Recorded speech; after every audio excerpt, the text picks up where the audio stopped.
Production by Lianggu, Dafu's short stories. Confession monologue. When I was studying in elementary school, perhaps before I entered elementary school, I remember always loving walking to the riverside a little far away from the city to play. Because there is plenty of fresh air and lush green pastures.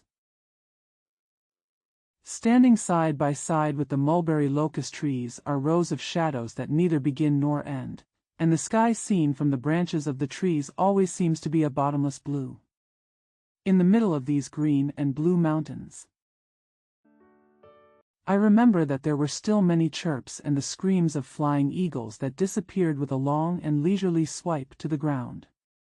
In the midst of these green and shaded yellow sandy banks, I lay down, lazily, and watched the sailboats on the river. At that time, there were no ships on the clean Xiantang River, and the smoky trees and green mountains across the river. I always had a lot to daydream about for most of the day. My fascination with nature seems to have been my nature since childhood. Later I read Pan Sheng Jernson. This peasant artist was born in 1832 and died in 1910, and was a giant of the north along with Ibsen's peasant novels. Only then did I know the youth in the Norwegian fishing village. Most of them also have this kind of nature. From this fascination with nature, a longing for the emptiness will inevitably arise. This is what the Germans call Sehnsucht nach der Ferne. From this longing for space, a feeling of traveling far away, what the Germans call Wanderlust, will inevitably brew. After thinking about it, these three factors are probably the main motivations that make me want to pick up a pen and write something. Because I feel dissatisfied with reality, I want to escape back to the embrace of nature, wander in the vastness of nature, and just want to fly away. But after arriving at a fixed place, the psychological changes are the same. It got up, so it kept turning around. He can only be a slave of wanderlust throughout his life and become an eternal traveler, an eternal pilgrim. The inner experience and external influences before and after this. I have written about this in the preface to the single volume of The Sinking, and in the article, Review of the Creative Life in the Past 5 or 6 Years, at the beginning of the Past collection, so I don't need to mention it here. Let me talk about the origins of my subsequent ups and downs of mood and my current silence. However, Bastille's prison finally broke, and many young people like me who were in the same claustrophobic state rushed out. With the sound of a thunderbolt, the whole world responded. The national revolution is successful. The national revolution is successful. But in turn, young people are unlucky. The revolution has failed. Thousands of young people who were freed from prison only made a joyful performance. Nightmare. The result was no different from the slaves under the Roman Empire. They were chained by the feet and hands in the same manner. They had to carry stones and beams to the hot sun every day. They were said to be the holy and supreme man with great achievements in hard work. Augustus wanted to build a palace. Build a deer platform.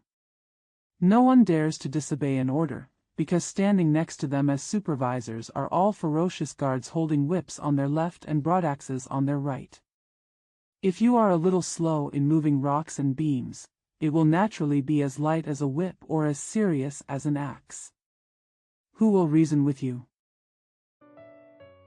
In this state of hard labor after being released from prison, I have become old, my strength has gone, my throat has become hoarse, I can't move, and I can still stretch out my hand and pick up a pen. The sentence of exile has finally expired, with a. Full of enthusiasm for my diploma, I returned to my homeland where superiors and subordinates competed for profits, and then I saw no one at all, which means there are few people and many beasts. Hitting the wall, hitting the wall, hitting the wall again, a traveler who had just returned from exile was pardoned. But I have forever stepped into the prison of a homeland without bars. Only then did I fully understand the golden words of a British satirist: life is a prison without bar. There is no way out of sorrow. When I picked up a pen to write, I had no choice but to write some cynical, blaming complaints, and a few wild rants that would destroy everything and knock everything down. The more this happens, the harder it is to find a way out. The less you can find a way out, the more you want to destroy and resist. The works in the middle of this issue. Most of them were written in this mood. Therefore, when I wrote The Sinking, there was no trace of reluctance at all emotionally. I just felt that I had to write it, and I also felt that I could only write it like this, and there was no skill. Words and sentences are ignored, just like when a person feels pain, he has to scream. How can he care whether the scream is a low tone or a high tone? Or does it harmonize with the sounds of the musical instruments playing nearby? Life from 18 to 19 years old will always go through a romantic and lyrical era. At this time, even a mute bird that cannot speak has to open its throat to sing, let alone a human being with rich emotions. My lyrical era was one of desolation and cruelty. I lived in an island country under the dictatorship of a warlord. The sight of Lu Chen in his homeland, the humiliation he suffered in a foreign land, everything he felt and thought about, and experienced with his husband, all together, there was no disappointment, no sadness, just like a young woman who had lost her husband for the first time. With no strength, no courage, and a lot of sorrow, it was the volume, The Sinking, that aroused a lot of criticism at that time. I have been silent for many years, and I have long wanted to stop doing this kind of empty business that is useless to the world and useless to myself. However, my friend decided that I should write something about my experience in creative life, so I decided to make one more confession before I starved to death. Be eager to learn what Goethe said when he was dying: Mehr Licht. Mehr Licht. More bright. More light. After half a lifetime of hard work, we will just talk about it.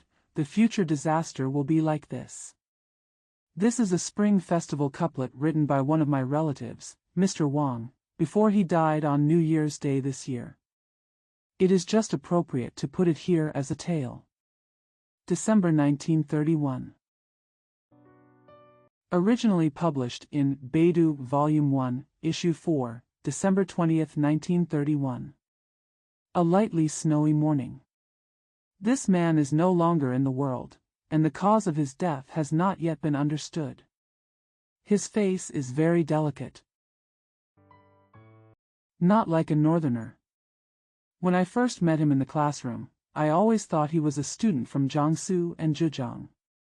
Later, listening to the tone of his conversation with his husband, I found out that he was from Beizili.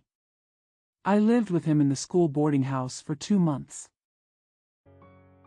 I met him many times in the library, and one Saturday afternoon, we went out to Zibiaman for a mule ride with him, and then I found out that he was from the countryside of Jingzhou, only 18 miles away from the capital. The son of a farmer from Yinjiaji. After graduating from Beijing Normal University, I was admitted to this normal university. We hired a foreign cart and rode outside Yongding Gate. From Yongding Gate we hired a donkey cart to go to Yinjiaji. There are very few pedestrians on the road, and the fields are vast. There are only a few clusters of dead woods dotting the loneliness of the winter suburbs. The snowflakes were getting bigger one after another, and the wild scenery on all sides was indistinct. Looking through the gap in the hood of the car, it seemed as if it was covered with a layer of gauze. Fortunately, our car was heading south and the north wind was not blowing. But there were a lot of snow flakes on the donkey's back, and the melting heat stole into the carriage one by one. It looked like the donkey was sweating there. That morning was very cold, and at noon, the sun was still hiding in the gray clouds, just after lunch. I packed my luggage and was about to hire a car to go out when snowflakes like goose feathers began to fall in the cold sky. Another 2 months passed like this, and the north wind gradually became stronger, and the residents in the capital also felt the force of the cold. The exams started in our school, and at the end of December in the lunar calendar, we had the annual vacation. This is also something that makes me admire his indifference, because I usually see him working there blindly. However, when he talked about the politics and social bad habits of the time, he was impassioned and his words were pertinent and powerful, unlike a scholar. Especially regarding current affairs, his discussions were very fierce, and he scolded those warlords and bureaucrats vividly. Speaking of this family named Shen, I still suspect that their daughter was the biggest cause of my classmate's death. The Chen family is a wealthy farmer in the Yin family, with more than 200 hectares of land. The house is also a tiled house, with large walls in front and back of the house. They have 3 sons. The eldest is a daughter. She is 19 years old this year, 2 years younger than my classmate. I stayed with him at his house for 9 days, but half of the time was spent at Chen's house. The old man from the Chen family is about the same age as my classmate's father.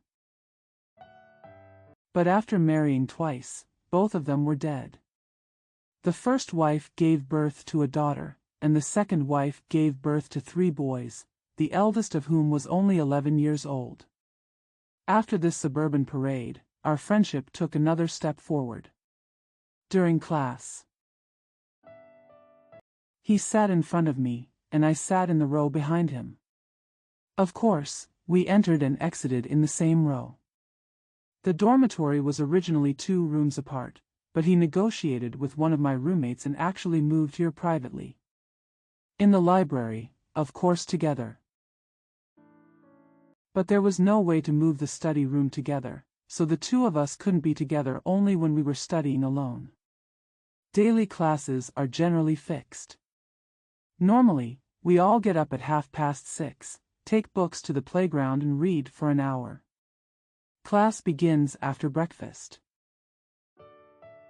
After lunch, I read the 1:30 newspaper. At 3 o'clock in the afternoon, after class, I go to the library to read. I studied by myself for 2 hours in the evening, washed my face, went to the dormitory to chat for a while, and then went to bed. Since I lived with him, I feel that my interest has become much better. I also studied more vigorously.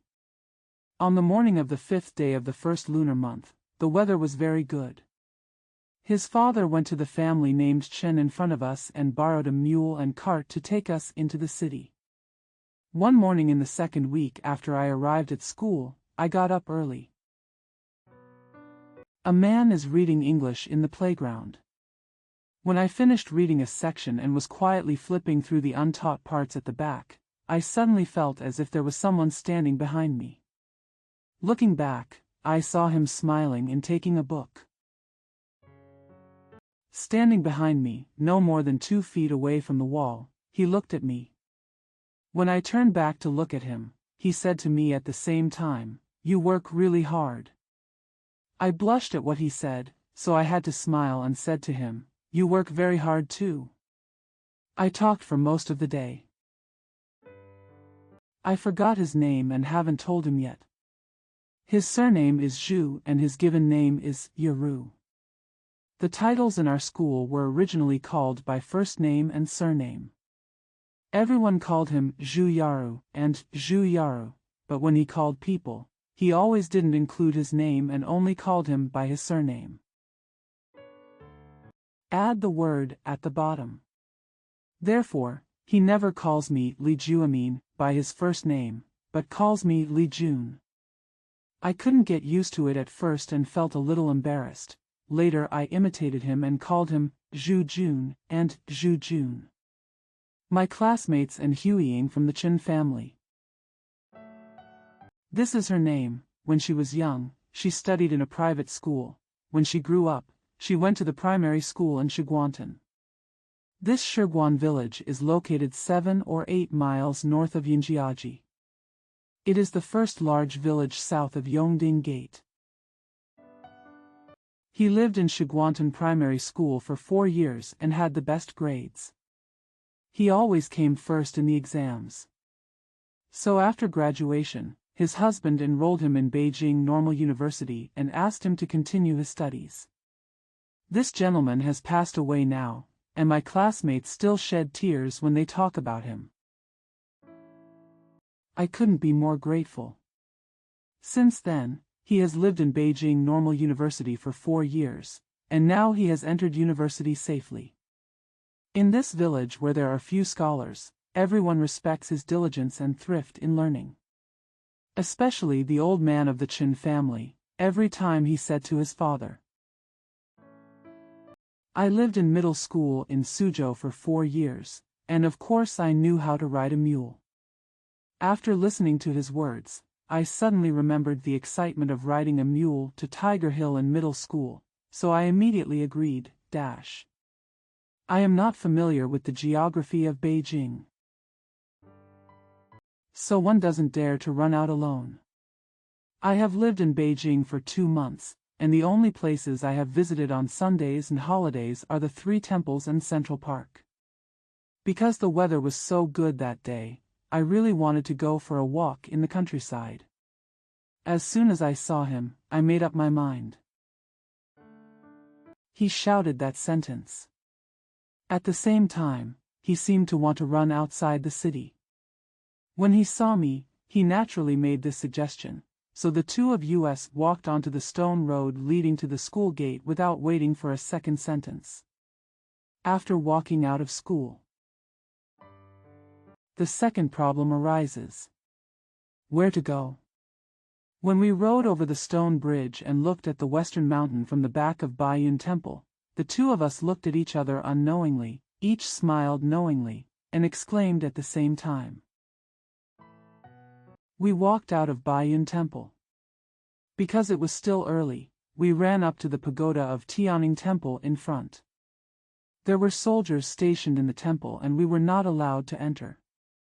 He went to negotiate with us, but he finally couldn't. So on the way back, he gnashed his teeth and cursed for a while. When I first arrived in Beijing, I had very few friends.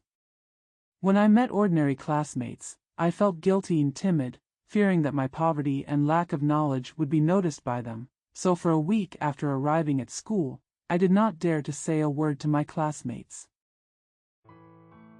But for him, I felt a little affectionate in my heart, because he was sitting in the row in front of me, and I watched every move he made silently, so I felt very kind to him. A humble look. Even though he has the same silent and shy attitude as me, his heart has already resonated with him. When he told me that he would not go home for the new year, I had already seen his kindness towards me, and I felt really sorry, and now I heard what he said again. I felt even more sorry for him, so I said to him. On the avenue in the middle of Lulakang, walking a few steps towards the south facing the sunlight, he smiled and asked me, After living in his home for a year and 9 days, I saw the facts. There were 2 things that made me sad for him. The first was the unsatisfactory marriage, and the second was the poverty in his family. Among my classmates, most of the northerners went home to celebrate the new year. Only me and 2 or 3 other southerners were the only ones who were poor and homeless. His face just became duller day by day. Seeing the classmates happily packing their belongings one by one, I felt the bitter tears of mourning in my heart. He who was in the same room seemed unable to bear to leave because he saw my condition.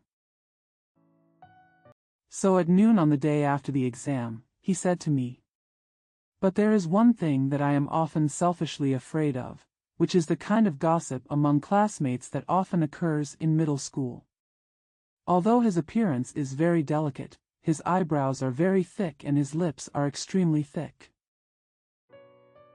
With a rectangular face that is not very fair, no matter who he looks like, he is always a young man with masculine beauty. If the wind comes up, I, a short southerner, will of course be at a disadvantage. But this selfish fear was never realized. One is because college students are more knowledgeable than middle school students, and the other is probably because his diligent behavior and inviolable dignity can convince everyone. After walking for a while, the car arrived at the door of his house and got off.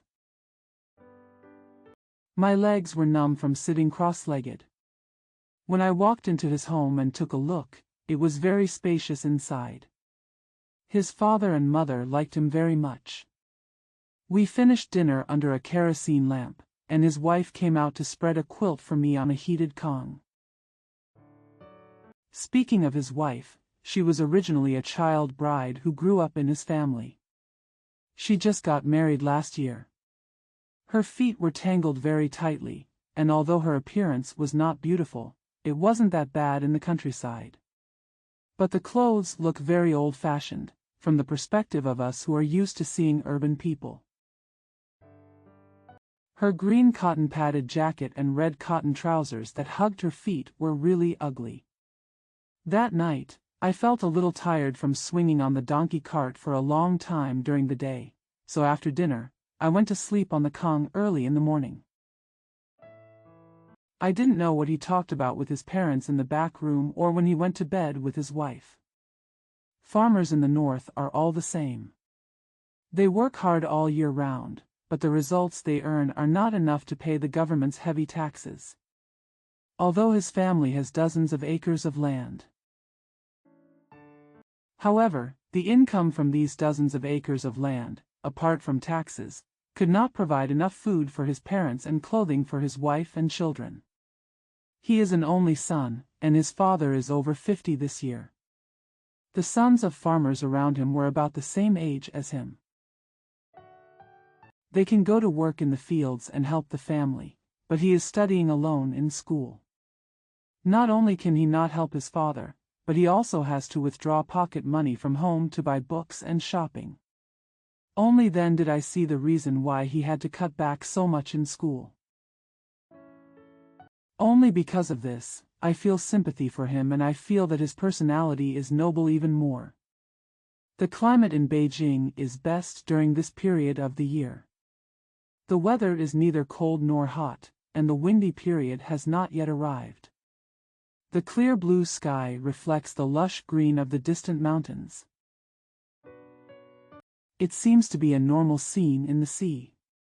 Moreover, in the afternoon of this day, after the light rain the night before, there was not a trace of dust on the road. The leaves of the acacia and elm trees on both sides had not yet fallen off, and they were green and green, which symbolized the peacefulness of the first summer. It's the 4th day of the first lunar month. The snow from last year has also melted, and he seemed very unhappy when he was facing the child bride at home every day, so I advised him to return to Beijing as soon as possible and go back to school.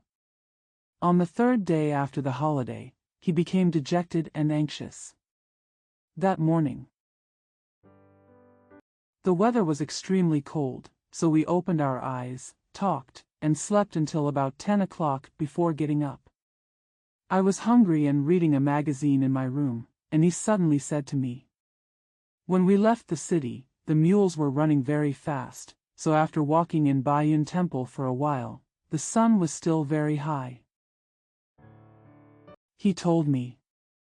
After leaving Zibianmen, the millet in the fields had been harvested, and there were areas where farmers were plowing and sowing, but most of the ground was still clearly empty. The short days of winter are eerie and late. Although the donkey cart was shaking violently, I fell asleep. When he shook me awake, I felt as if I was in a dream and didn't know where I was. When I opened my eyes and took a look, I felt that it was extremely dark inside the car hood. He smiled and said. But he refused to go back alone no matter what. He started talking at 10:30 and continued until lunchtime. He always wanted me to come with him before he would go back. He has a very weird temper. He is usually taciturn and refuses to change his words once he says something. I had been with him for half a year, and I knew very well that he had this stubborn and unyielding habit, so I finally agreed to go with him to spend the new year at his place. From this time on, the two of us started talking. 2 months later.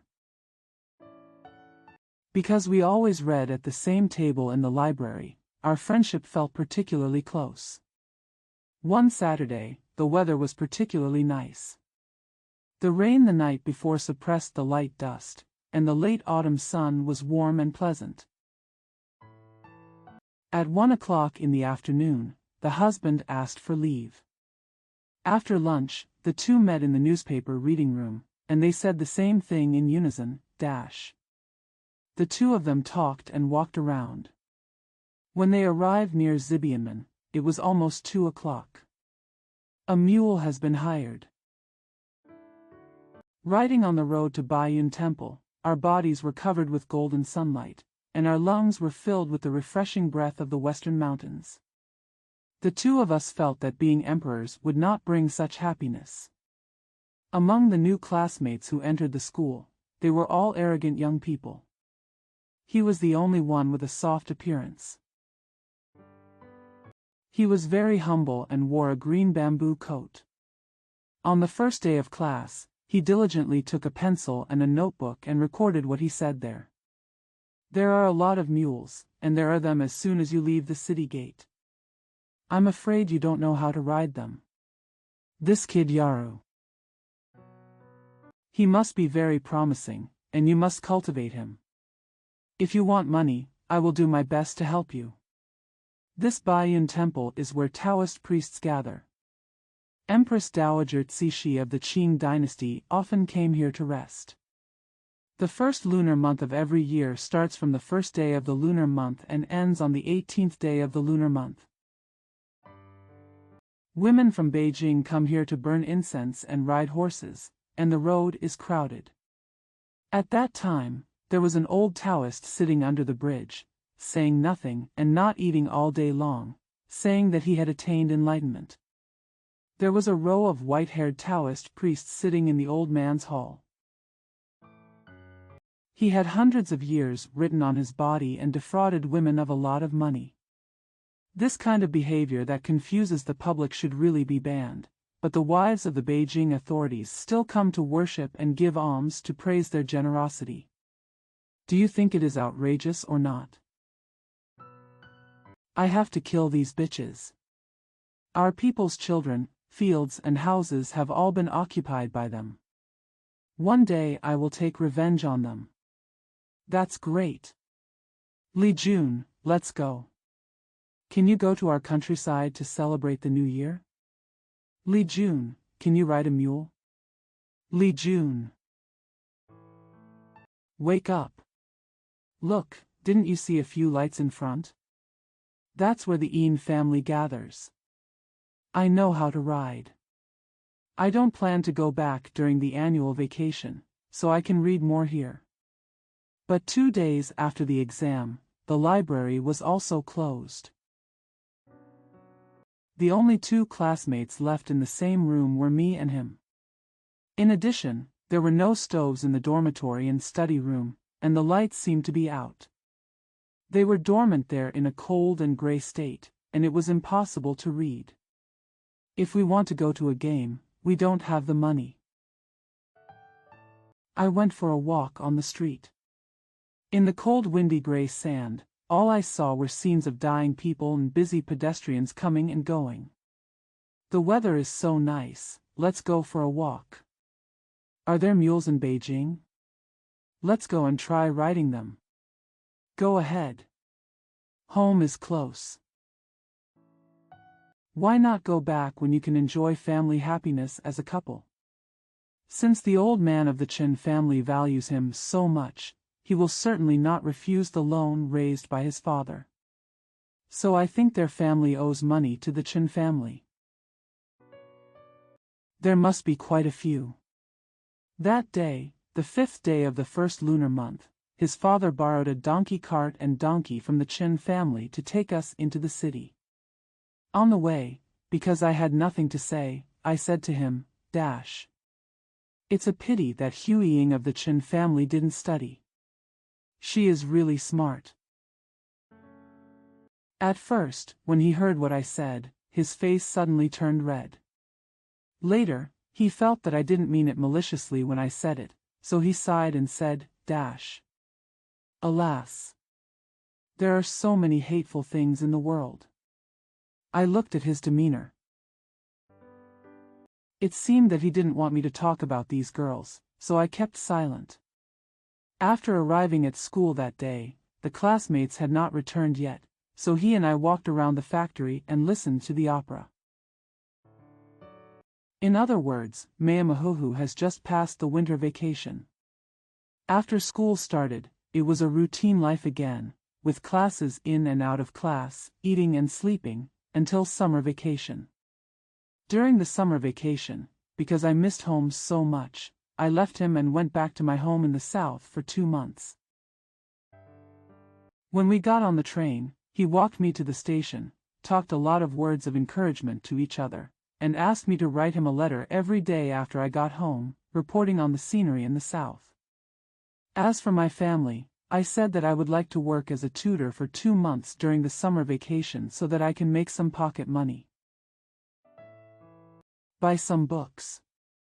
After I arrived in the south, although I didn't write letters every day, I still exchanged 5 or 6 letters with him in the middle of a month. From the information in the letter, I learned that he did not go home during the summer vacation, still lived in Beijing with a family named Huang to teach. You can also get a monthly salary of 20 yuan. At the end of August in the Gregorian calendar, he wrote a letter urging me to return to Beijing. He also said that he had returned to the Yinjiaji on the previous Saturday, and Hu Ying of the Chen family was still asking for news about me. Because he mentioned Hu Ying. I remembered what happened that day at the Yinjia gathering to celebrate the new year. Hu Ying is not beautiful, but her fair skin is rare among northern women. A pair of big eyes makes people fearful when they look at them. Because her eyes seem to see everything. She is neither short nor tall, and her round face makes people think she is a loyal person at first sight. But she is very capable, and since her stepmother died, all the family affairs have been in her hands. Her home. Sweep it very clean. A wing to the west was her sitting room, and all the account books and documents were placed in this wing. It was also in this room that Zhu Jun and I sat and talked in the days before and after the Chinese New Year. Her father likes to drink some wine. So during the first few days of the first month, he was always outside. When Zhu Jun and I went to her house, we would either tell jokes or tell stories with her younger brothers, or we would talk to her about trivial matters in Beijing schools. Zhu Jun was strict and silent towards her, just like he was towards our classmates. She didn't show any special affection towards Zhu Jun. Only one day, on the evening of the 4th day of the first lunar month, after dinner, Zhu Jun suddenly walked out of his home. I chatted with his father for a while, took some time, and walked out to go to Chen's house in front of him. I thought Zhu Jun must be sitting there with her. However, when she got to the wing, she talked with her little brothers for a few words and asked them, "Has Zhu Jun been here?" They all shook their heads and said, "No." Asked there, "Where's my sister?" They replied, "I'm sick and sleeping." When I returned to Zhu's house, just when I was about to go to bed on the Kong, Zhu Jun walked in quickly from the front door. Under the kerosene lamp, although I couldn't see his face clearly, I could tell from the tone of his voice when he spoke to me and his red and swollen eyes. It was as if he had just gone somewhere and had a good cry. After I received his letter urging me to return to Beijing, I thought of these details for a moment, and felt a little funny in my heart, so I said to myself, "Lao Zhu." You are probably in love too, right? At the beginning of September in the Gregorian calendar, I arrived in Beijing. Zhu Jun had already returned to school. He had already arranged things such as bed, meals, etc. for me, so I could stay with him. The results of the summer exam have also been released. He was ranked second, but I was ranked fifth, 3 places below him. So the study rooms are also combined. After school started, everything was the same as in previous years, and our lives went smoothly for more than a month. The weather in Beijing, the newly admitted students, the classmates in our first class, and everything else. Everything is the same as last semester, but Zhu Jun's character is a little different than before. He was usually silent, but after entering the 10th month of the solar calendar, he became even more silent.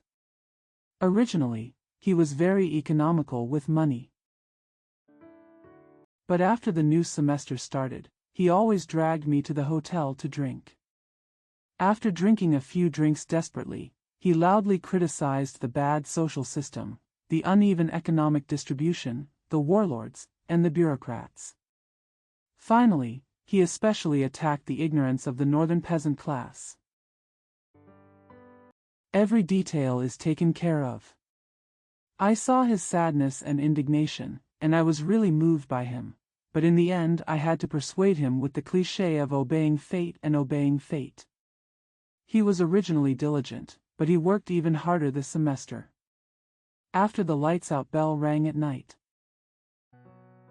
he was still lighting candles alone in the study room, reading English books by Ellen K., Bebel, Sudner and others.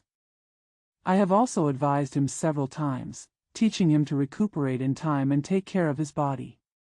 But he said to me proudly, "In a world like this, in a society like this, what's the use of living an ignoble existence? What does it mean to take care of yourself? You go to bed first."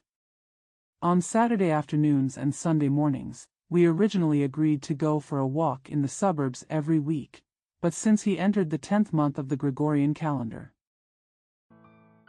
don't excuse yourself and say it's because you haven't finished reading the book, just say it's because your health is not good and you always stay alone in the dormitory and don't go out. In fact, I see that his body is losing weight day by day. 2 thick eyebrows cast 2 layers of shadow, and his eye sockets were sunken deeply. He seems to be a little afraid of people, but he himself is still reading books that advocate social reform from morning to night. I watched him carefully and felt that his appetite was gradually decreasing. One day the wind blew very cold and the sky was covered with gray snow. On a morning when it seemed like it was going to snow heavily, the concierge suddenly came to our dormitory and said that there was a female guest who was looking for Mr. Zhu there. At that time, Zhu Jun had already gone out to the playground to take a walk and read a book. I walked to the playground, found him, and told him later. His face suddenly became devoid of any color, he glared twice, and asked me like an idiot, "Is she here? Is she really here?" I was shocked by him and said to him seriously, "Whoever lies to you, just run out and take a look." He went out for half a day. When it was time for class, he didn't come into the classroom. At about 1 o'clock in the afternoon, I met him on the way to my self-study class in the next class. His face was grayer and gloomier than when I spoke to him in the morning, and his thick eyebrows were furrowed. The shadow widened, and his entire face was covered with a dead look. I met him and asked him who came in the morning, but he smiled slightly and said, "It's Hui Ying. She came to Beijing to buy goods, and now she lives with her father in the Gaoxing store of the polishing factory. Are you going to see her? Let's go together tonight. Go and listen to a play with them." After hearing what he said, I liked it very much, because the old man of the Chen family really wanted to listen to what he said. so I wanted to go to Gaoxing's shop with him after dinner. Firstly, you can see Huiying, who has not been seen for more than half a year, and secondly, you can ask the old man of the Chen family to persuade Zhu Jun to use less energy. After dinner, the wind blew so hard that he and I had to take a foreign truck to the polishing factory. Go to Gaoxing's store to have a look. The father and daughter were having dinner, and old man Chen was still drinking bygone. A mutton hot pot was burning on the table, filling the room with the aroma of the hot pot. The electric light was enveloped by the heat of the hot pot, illuminating the room dimly. Huiying wore a black cloth robe.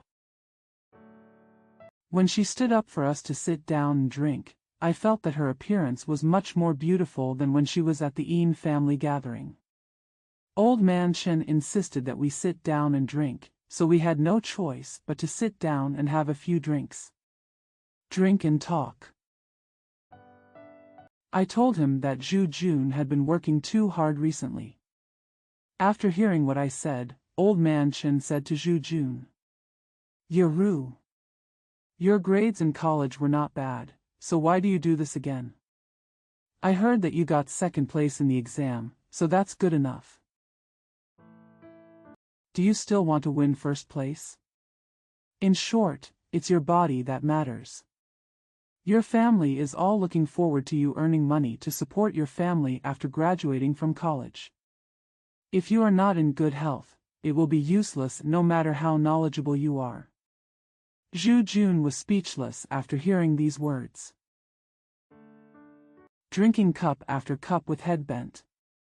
I also had a headache due to drinking a little wine, so I couldn't see his expression. Looking back at Huiying, she seemed to have her head bowed and shed tears. That night, we talked for a long time. Finally, I didn't listen to the play. When we took the foreign car back to school, the hour for self-study had already passed. The next day, the Chen family's father and daughter had gone home, and we returned to our usual routine. Zhu Jun's hard work, silence, and complaining and depressed attitude. It is still the same as before, and it is not relieved by the advice of the old man of the Chen family. Time passes day by day, and winter is coming to an end again. The north wind continued to blow for a few days, and the coldness in the morning and evening suddenly increased. 1 week before the annual vacation exam, everyone became nervous. Zhu Jun also stayed up for 3 nights in a row and reviewed his homework because he had read too many extracurricular books this semester and threw away his school textbooks. The morning before the exam, Zhu Jun suddenly got up early. He didn't even put on his socks and ran out in an unkempt state. When he ran to the concierge, he grabbed the concierge and asked him to hand over the man.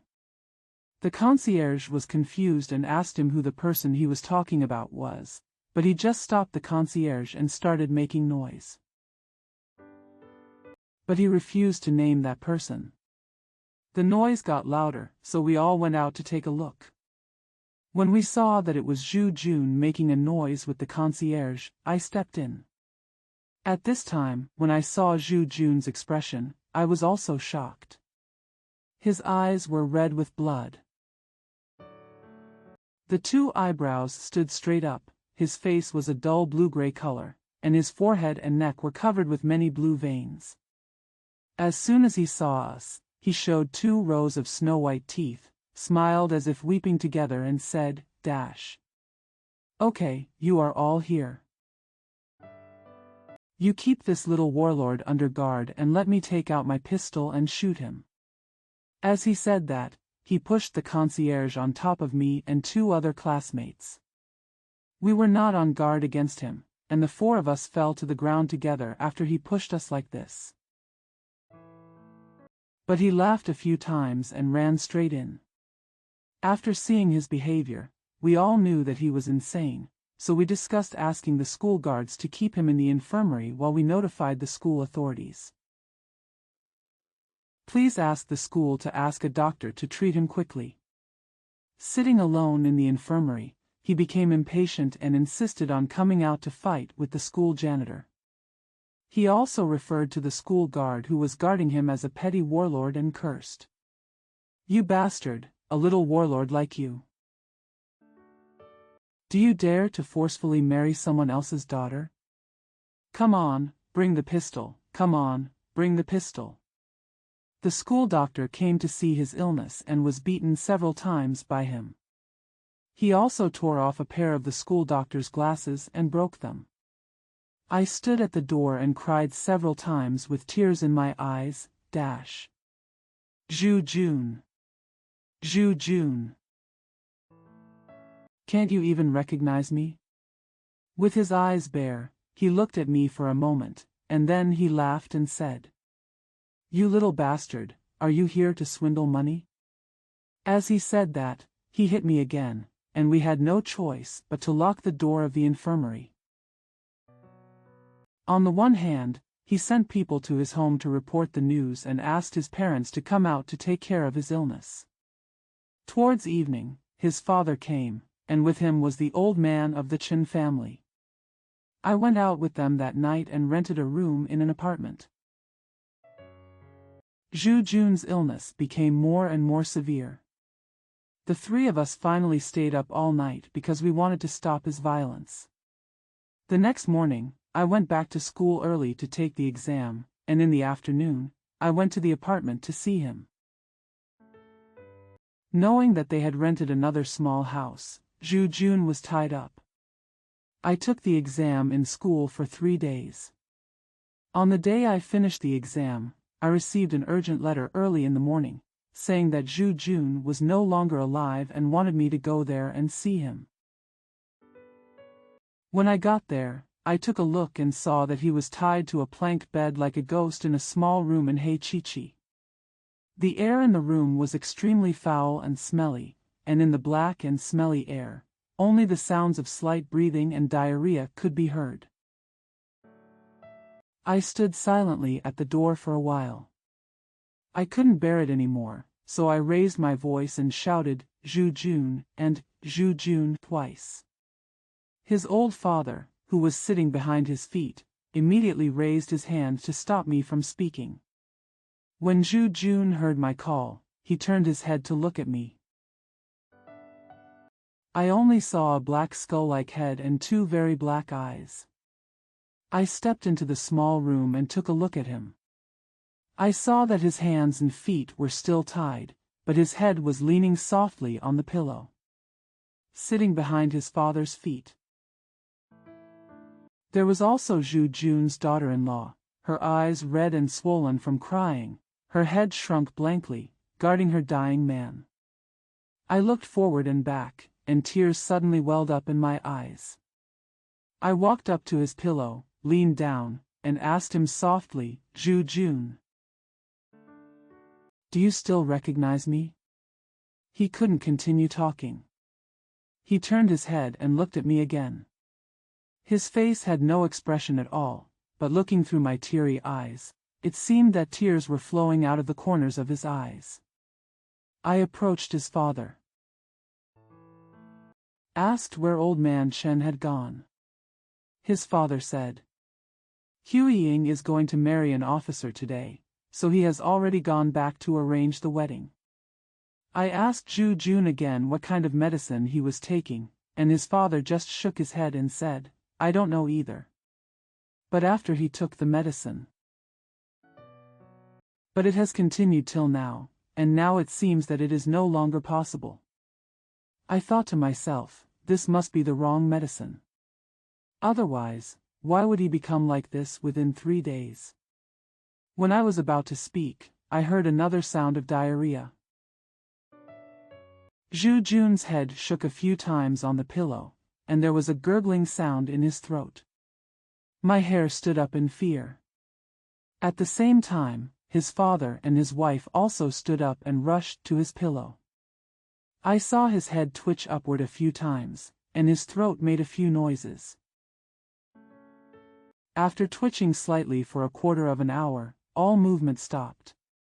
His daughter-in-law burst into tears, and his father was so anxious that he just stood there silently. But I couldn't bear it any longer, so I lowered my head and whispered in his ear, "Zhu Jun. Zhu Jun." He screamed 2 or 3 times. The next morning, it started to snow again. Zhu Jun's father, his wife, and I took Zhu Jun's coffin out of the city in a big car early in the morning. At this time, residents inside and outside the city had not yet gotten up, and the long street was very cold. A large car, carrying Zhu Jun's spiritual hub in the front, and the 3 of us sitting in the back, slowly turned away in the snow. Snowflakes accumulated on the red felt covering the coffin in front, but Zhu Jun's father and I were wrapped in a tattered quilt to avoid the north wind blowing from behind. There are very few pedestrians on the street. The sound of Zhu Jun's daughter-in-law crying was even more sad. When the cart walked out of Yongding Gate, the yellow-gray sun came out, and the snowflakes seemed to be less. I remembered the time I went to Zhu Jun's house with him during last winter vacation. Unknowingly, he called Ling Shu in front twice, and suddenly he couldn't help but burst into tears. July 16, 1927. Originally published in Education Magazine, Volume 19, Number 7, July 20, 1927.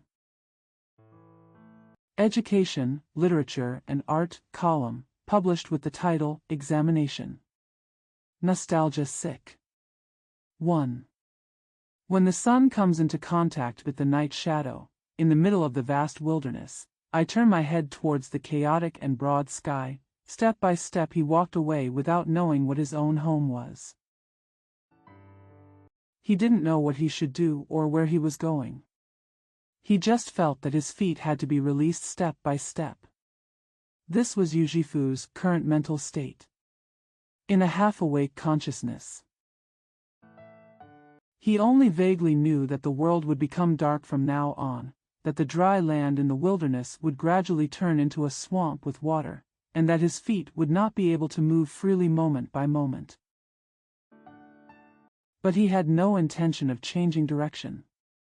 He still turned his head toward the dark sky and walked step by step.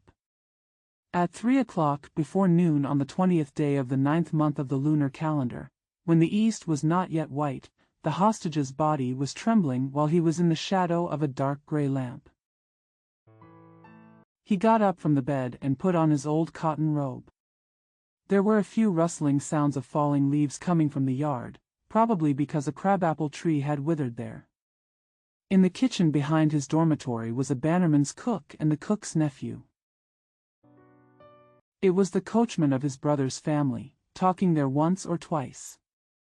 In the silence of the night, he felt that their words were loud, but he could not hear anything. The hostage went out to the yard to take a look and felt that the moon was shining brightly in the remaining night in the old northern capital. It also carries some mournful tune of national subjugation. Because of the waning half-moon hanging in the dark sky, the light seemed to be frozen in the sky. He ate a bowl of fried rice, took a pen and ink, opened the door gently, got into his brother's car and walked out of the alley. It felt like he was the only one still awake and floating in the middle of the crowd in the royal city at this moment. After walking through several streets and alleys under the cold gray streetlights, and walking onto the Yuqiao Bridge, there were suddenly a few mournful trumpet sounds, like the cries of a child waking up from a dream. Came to his 2 cold ears. He turned his head to look at the same ice-like moon in the southwest corner, then raised his head to look at the lights in the city wall that sounded the trumpet, and felt that the miserable feelings were like ice water poured over it. His whole body. Outside the door is the main road to the botanical garden. Follow this road and go down the slope. Turn to the right and you will find the main entrance of the botanical garden. He walked to the main entrance of the botanical garden and met many young men and women, wearing colorful clothes and dragging their soft, white and fat feet. It seemed that he was tired of traveling and wanted to walk home while it was still dark. I don't know whether the appearance of these young men and women is beautiful or ugly. If he had met them 6 months ago, he would have looked carefully, but today he was unwilling to raise his head. He only remembered a 17 or 18-year-old female student on the road, who seemed to say to her companion. There were 2 blushes on the young man's cheeks, and his breath was slightly tipsy, as if he had gotten drunk somewhere. Girl's cheek. Although there was a bit of pink blood, because of her charming long eyebrows and the high bridge of her nose, she finally felt that there was a cold shadow cast on her marble-like face. The 2 of them were silent for a while, like Pisces in the water, slowly swimming in the clear moonlight.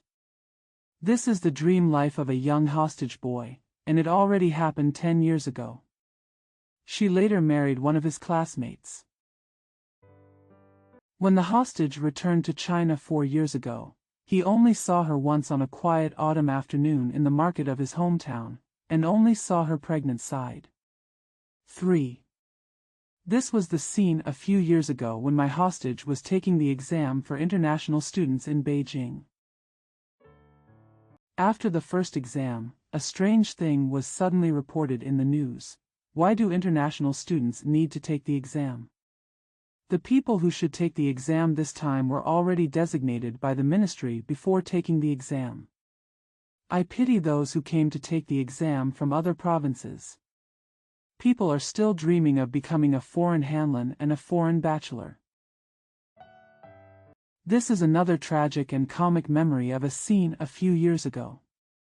4. After walking around for a while, the hostage felt a little tired. The night view of this island nation's capital seems a bit depressing. Raise your head and look at the street lights on both sides.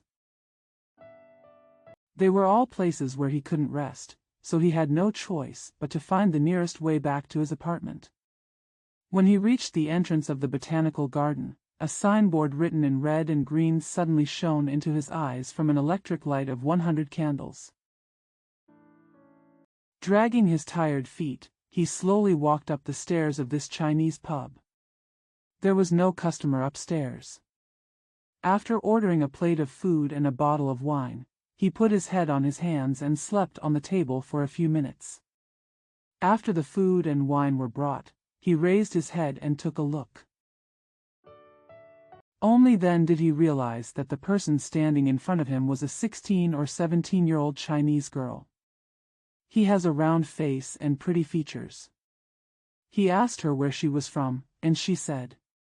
The hostage knew that if he could refresh himself and let out a cry for help, or he could escape from this current situation, but he had neither the perseverance nor the desire. The hostage was upstairs.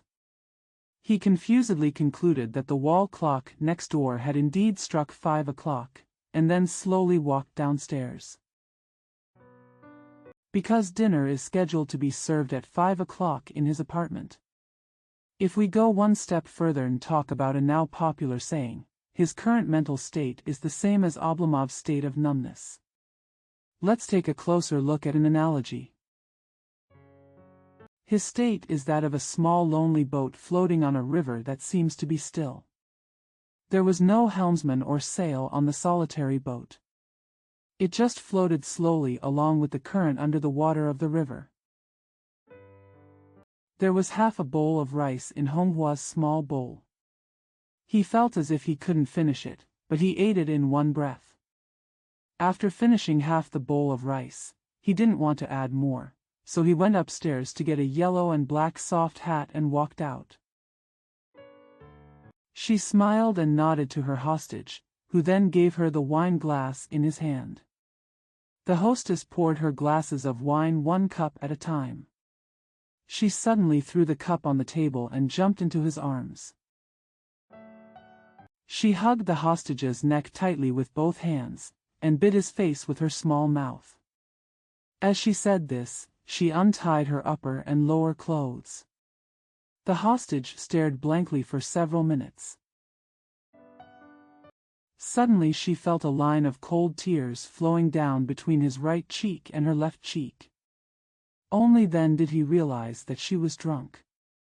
He silently buttoned her clothes up and down, placed her on the chair where he sat, and then walked downstairs to pay the bill. When he walked out of the restaurant, he suddenly thought, dash. While pouring wine for her hostage, she seemed to be talking. The hostage seemed to be answering her with his mouth, but he didn't feel it at all in his heart. When she finished speaking and stopped talking, the hostage was shocked by the wordless silence, so he asked her casually. In such a depressed state, Yujifu looked out the window, watching the white clouds coming and going in the blue sky of late spring, and listening to the small pieces of cherry blossoms and the soft sound of falling trees in the calm wind. He felt that a layer of gauze was forming in front of his eyes, and 2 drops of water suddenly accumulated on his knees. He stood up and wanted to reach out to take out a book from the bookshelf to read, but stopped again. As if in a dream, I sat there in a daze for I don't know how long. But he heard the wall clock next door ringing 5 times. When he raised his head and took a look, he realized that he was still sitting blankly on the small building where he lived. On a clear and early summer evening, the small county town on the Qiantang River. Just like the castles of various feudal lords in the European Middle Ages, they are silvery white and lie in the shadow of the frost-like moonlight. The bright moon surged halfway up, and thousands of silver waves floated, silently, flowing eastward among the mountains on both sides of the bank, which were alternately dark and light. It was a place where Emin of the Eastern Han dynasty went fishing. Covered with a layer of mist, half swallowing and half vomiting, it looks like a palace guest trying to take a bath in the Huaqing pool. Floating in the middle of the misty moon is the pavilion where the survivors of the Song dynasty cried bitterly. In the northwest district of this small county surrounded by these relics of the previous dynasty, a young man and woman of 14 or 15 years old walked slowly along the stone embankment on the city river under the shade of willows. It was almost the second watch, and everyone in the city was already asleep, leaving only a dark ancient city. Silently, it seemed as if I was listening to their infatuated conversation under the moonlight. Wait a minute, did the wall clock really ring 5 times? Or maybe it was, because the sun was already sinking beneath the branches of the botanical gardens to the west. 2. He entered the Donghua gate with a group of gentlemen who were shaking their heads and tailing. While waiting for roll call in the stone Mingtang outside the Hall of Supreme Harmony, the hostage raised his head again and glanced at the blue sky that was about to dawn. For some reason, he felt like he looked like he had suffered countless grievances. Shaking his head, sighing, and suddenly having a few cold convulsions, the hostage wanted to throw away the pen and ink he was holding and run away to a foreign country to study and make bombs. This girl doesn't know what's going on. I really don't like him. E is very hot, very hot. E wanted to go back to her house. E is Shanghai. Do you drink? After walking a few steps in the heavy night air, he forgot about her. He also forgot about the restaurant. He also forgot about today's walk. He even forgot about his own body. He just walked forward slowly in the darkness. The concepts of time and space, and everything in the world, completely disappeared in his mind. Painted in a restaurant in Tokyo at 5 o'clock in the afternoon on April 2, 1922. Originally published in Creation Monthly, Volume 1, Issue 2, April 16, 1926. Green Smoke. As I sit idle in the quiet summer night air, I don't know how many sad thoughts are surging in my mind. Looking at the electric light shining through the blue gauze that looks like green water, and listening to the tired sound of cars coming from Jing'an Temple Road outside the window, I feel like my family has returned to the days of youth depression. My tears, which are worth less than women, are reflected on my cheeks again. When I look up, I can see the calendar that urges people to grow old. Time passes day by day, but my career, my situation, my future, have gone through a lot of hardships. I thought I had something in my grasp, but when I let go of my tightly clenched fist, I saw that there was only a puff of smoke in my hand. After hearing this question, the woman stopped and answered him. Another car horn sounded in the distance. This is probably the triumphant song of Western capitalist men and women returning home from a lascivious nude dance hall. You have to be young, have a beautiful face, and be rich. Although the Dragon Boat Festival has just passed, I can't sleep in such a hot late night. I'd better turn off the light and look at the scenery outside the window. The second person said. The third and fourth people all laughed. After this group of people passed by, the riverside returned to the state of silence it had been a moment ago. The space outside the window only contains intricate roof ridges and spires, which are illuminated by the distant light of a few gas lamps, resembling movie balconies, and their outlines are drawn in the faint night air. Everything was quiet, but I heard the breeze blowing the window leaves. It seems like nature is sighing quietly there. The sound of cars outside the window gradually became less and less. In the vast world, I could only hear the sound of my pen writing on the paper. Put your head out the window and take a look. I only saw a dark curve of summer night sky, with a few remaining stars faintly reflected. I put down my pen and walked a few steps in my matchbox-like room. I felt a sense of desolation and loneliness permeate my whole body. I don't know where this melancholy comes from. Except for a few lazy barkings of dogs, there was no movement of any living thing on the river bank. On the opposite bank of the river, there were several families in several woods, lying quietly in the frost-like moonlight. There is a touch of green hills outside the woods, floating there like a dream like smoke. At this time, everyone on the riverside at the south gate of F City was already asleep. The houses along the river are all covered with the waning moon, reflecting in the flowing river waves. Although it is the night of the first summer, it is late at night. There is also a slight chill on the river. A few friends who know my character well said. A few journalists who were parasitic under the wings of wealthy people said. A few people who worked as slaves for journalists like the ones before said. The moon is going to set. My brother said. Whenever I hear this sentence, even if I am hugging a fat naked woman and drinking heavily, I will burst into tears, but if you ask again, your melancholy? Is the root cause here? I will definitely open my tearful eyes, shake my head at you and say, no, no.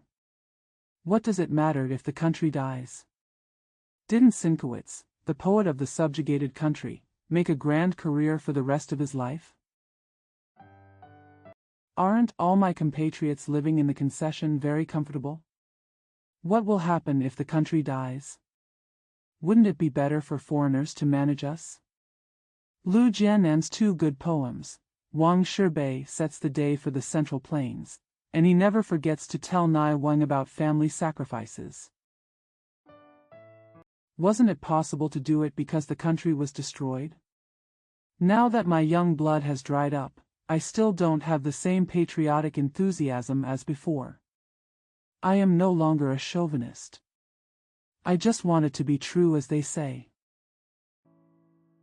If my depression is fake, then even if they scold me even more harshly, or even give them a few old books I own and a few dollars of daily bread money I don't know where to buy, I will still be willing to do so. I just want what I say to be complaints. Well, I can even give them the felucca I am planning to light on fire, because people who complain are always a little conceited, but now I feel that my body and mind are as exhausted as the shadow of the wind. What else can you be proud of?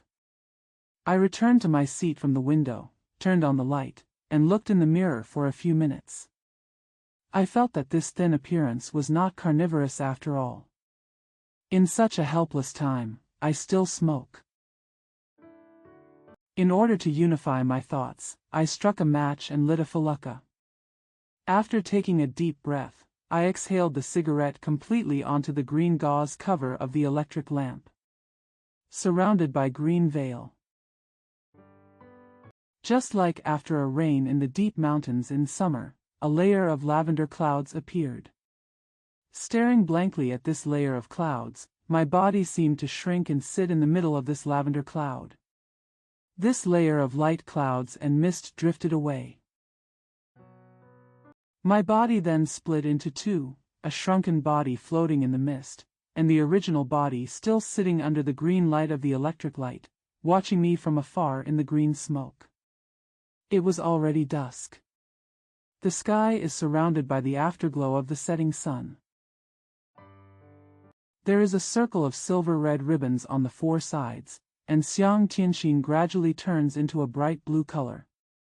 The 8-point full moon hangs leisurely and faintly in the eastern half of the sky. A few minutes passed, and the originally pale moon began to shine. A meandering river flows under the moonlight. There are lush woods and empty sandy beaches on both sides of the river. Sandwiched in the middle of the woods and sand, each one is a mile or two away, and there are several densely populated villages. The village is surrounded by a group of cascading green hills. Where the river bends, the hills also fold into bow shapes. Between the bowstrings of white water and the bowbacks of green mountains, hundreds of families live together, which is where the county seat of F County is located. The moonlight, which is similar to transparent water, spreads evenly over the county, rivers, green mountains, woods, and villages 1 or 2 miles away from the county. Dusk shadows. It can be seen everywhere. F County, which is usually very quiet, is full of life tonight. The lights in every house are brighter than usual, and the people walking on the street are noisier than usual. The moon tonight. It almost makes me feel shy compared to the small artificial one. This day is the 10th day of the 5th lunar month in the lunar calendar, and it is the day of the annual acting marshal meeting in F County. Although he couldn't tell what kind of clothes she was wearing under the moonlight, the expression on her face was very haggard. Her words were very sad, and his questions became softer and trembling. After a pause, a group of people returning from the theater broke the silence and walked across the river at the south gate. A man said towards the river. But if I had such a myriad mind, would have become Shakespeare long ago. His last sentence was very quiet, and before he finished speaking, he ran away. The woman stared at his back in the moonlight for a while, and saw his shadow getting smaller step by step. At the same time, she heard his secret cry from a distance, and 2 lines of tears rolled down her face. Come out. He slowly walked to the center of Nanjing Street, stopped, looked left and right, and walked in from an alley that was gray and white under the moonlight. Although the street is lively, this narrow alley is still deserted. Turned a corner to the south. Arriving in front of a large gate, he hesitated for a while and then walked over.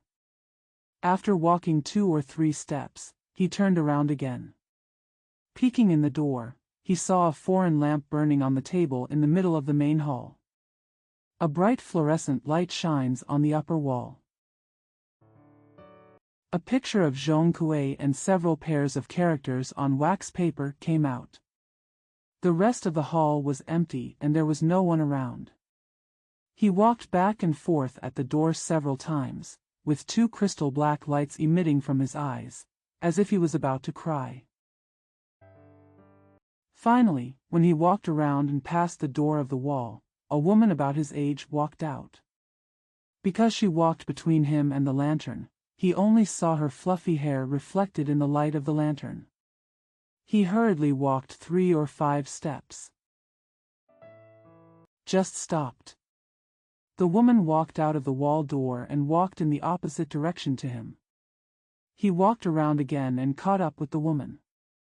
The woman suddenly turned her head when she heard his footsteps. When he looked at her in the gray moonlight, he was stunned as if he had been electrocuted. The woman turned around and glanced at him slightly, then walked forward again. He caught up and asked the woman softly, "What the world calls success is like a cloud to me. I occasionally wrote a few conceptual novels when I was bored. Although I was attacked by others, I didn't feel sad at all. The material difficulties only taught me to grit my teeth and be patient, and it didn't matter. But since I was born, in the past 20 years or so, among the seeds and flowers I have planted at home, how can any of the flowers be bright? Where has any branch ever bore fruit? Ah, if a person's life can be erased and changed, my second life will be. I never want it to be the same as my life in the past 20 years. I learned to be a carpenter when I was a child, and by now I have built at least 1 or 2 houses. When I'm bored, I go to the house I built with my own hands to see how lonely I am. It can definitely be mitigated. If I had learned to be a tailor since I was a child, it goes without saying that I would be able to cut up light embroidered satin and sew it into fine shirts. When I am bored, if I open up the delicate blouses and dresses that I cut and sew at home, my depression will definitely be relieved. But I have no talent for any art. I used to lie to myself and comfort myself by taking out the masterpieces of ancient and modern Chinese and foreign literati. Now, after waking up from the dream, I feel ashamed after reading the works of these famous artists, so now I can't even drink poison. It can't quench my thirst.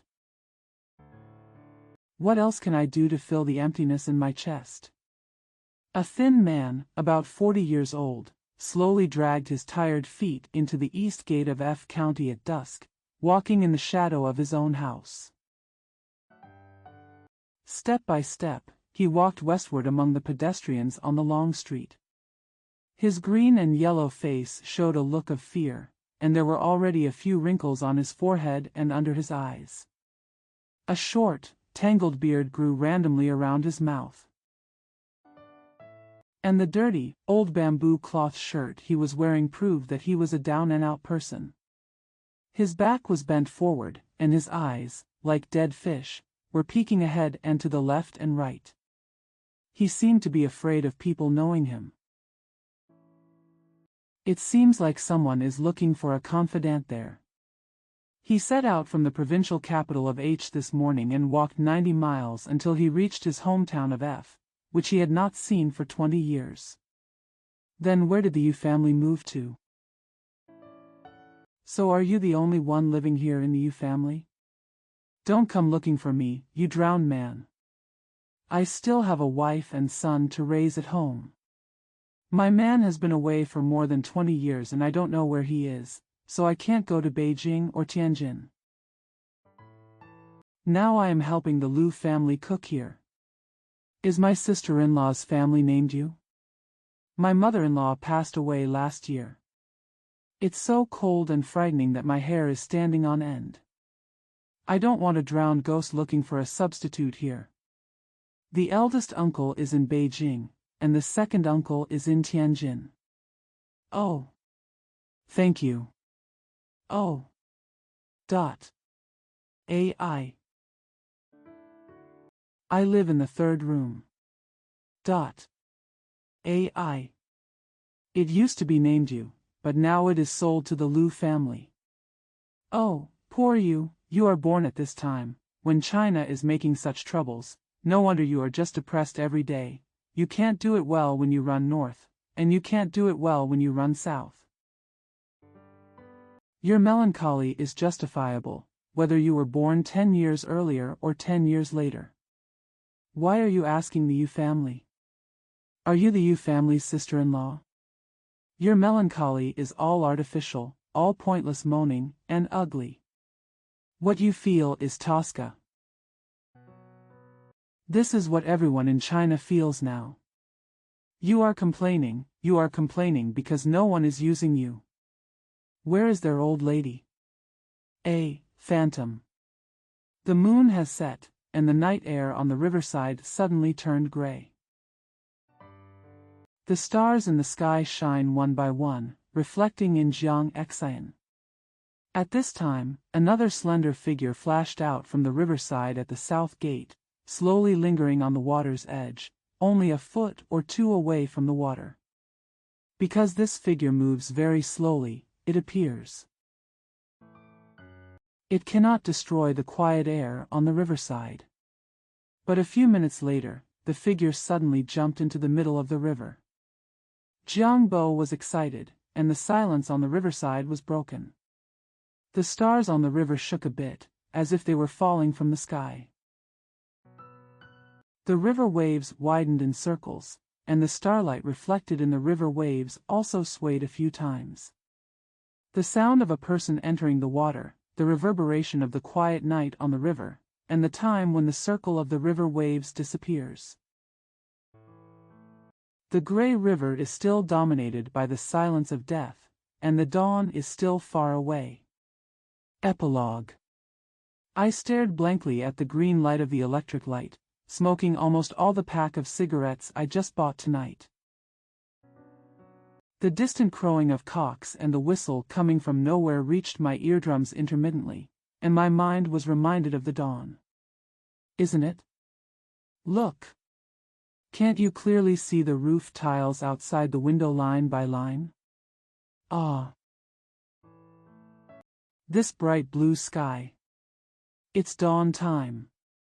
Ah, but I heard a lot of toilet cleaning sounds under the window. This is a symbol, this is a symbol. Our so-called dawners in China are the beginning of a dirty hand gesture drama. 4 o'clock before noon on May 10th of the lunar calendar in 1923. Originally published in Creation Weekly No. 8, June 30th, 1923. Before the separation. 1. The melancholy autumn rain outside is getting heavier and heavier. The dripping sound from the eaves is like the tears of a mourner. All in a click. Although the clock on the wall had struck 9 times a moment ago, the air in the room on the first floor and the bottom was still as dark and stuffy as dawn. From time to time, a cool breeze blew, a sycamore tree outside the window behind was swayed by the wind. There was a pattering sound of water drops accumulating on the branches. The front room downstairs, which was originally small, felt even more cramped because of a few wooden boxes piled randomly in the middle. There are also many books arranged vertically and horizontally on a round table in the middle. Broken newsprint and the like are there waiting for the owner to sort them out. Ding-ling-ling, the doorbell rang behind, and a very thin young man in his 20s or 70s came into the front room where luggage was piled up. Following him was a maid, in her 30s. While pouring tea, he said to him.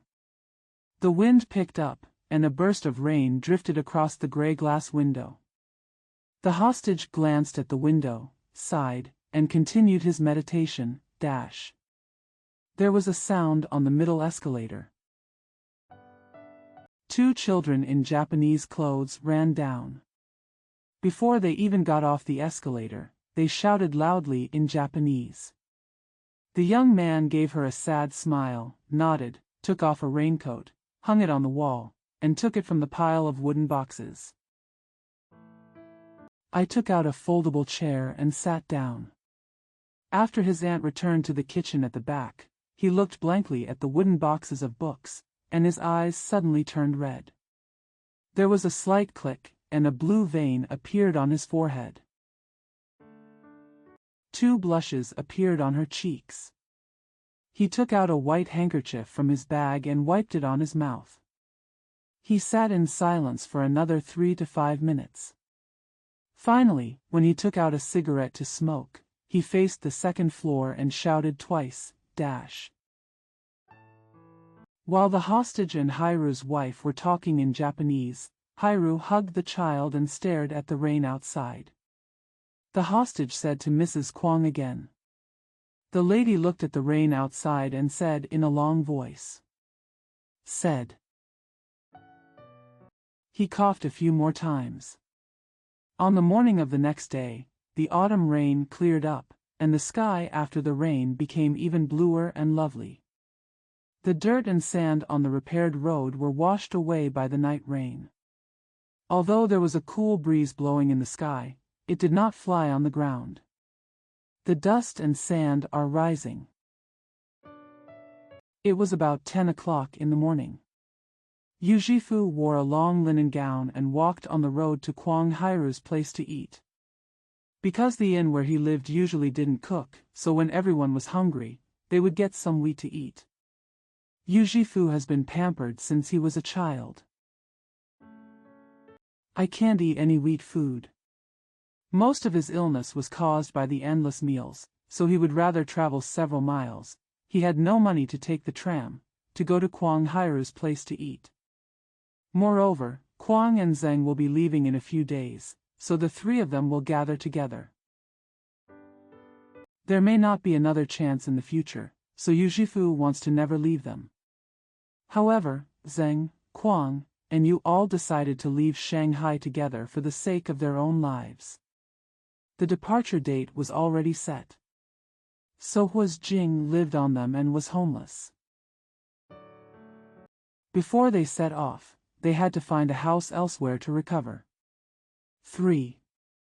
When Hiru said this, his wife, who was brought from Japan, held a child under 1-year-old in her arms. I also walked downstairs and joined their conversation group. When she saw the 2 older children crowding around the hostage, she yelled at the older one, "Baby, why don't you go away?" Hiru wore a black overalls and slowly followed his 2 children. The 2 children approached where the young man named Yu was sitting, and each jumped on his lap to sit. The younger brother said to the young man named Yu in incomplete Japanese. Hiru asked him again. The hostage shook his head and replied.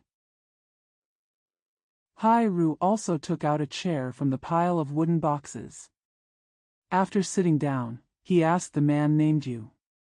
Just when they were forced to have no choice but to rush back to their hometown, one of their descendants, Hua Sijing, came. Sijing's family was impoverished. This time, he came back from Tokyo to spend his summer vacation. When he left for Japan after his summer vacation half a month ago, he sold all his family property and only had 60 yuan to pay for his trip eastward. An old widowed mother who could not be sold, he sent her to a relative's home. Poor people are unlucky.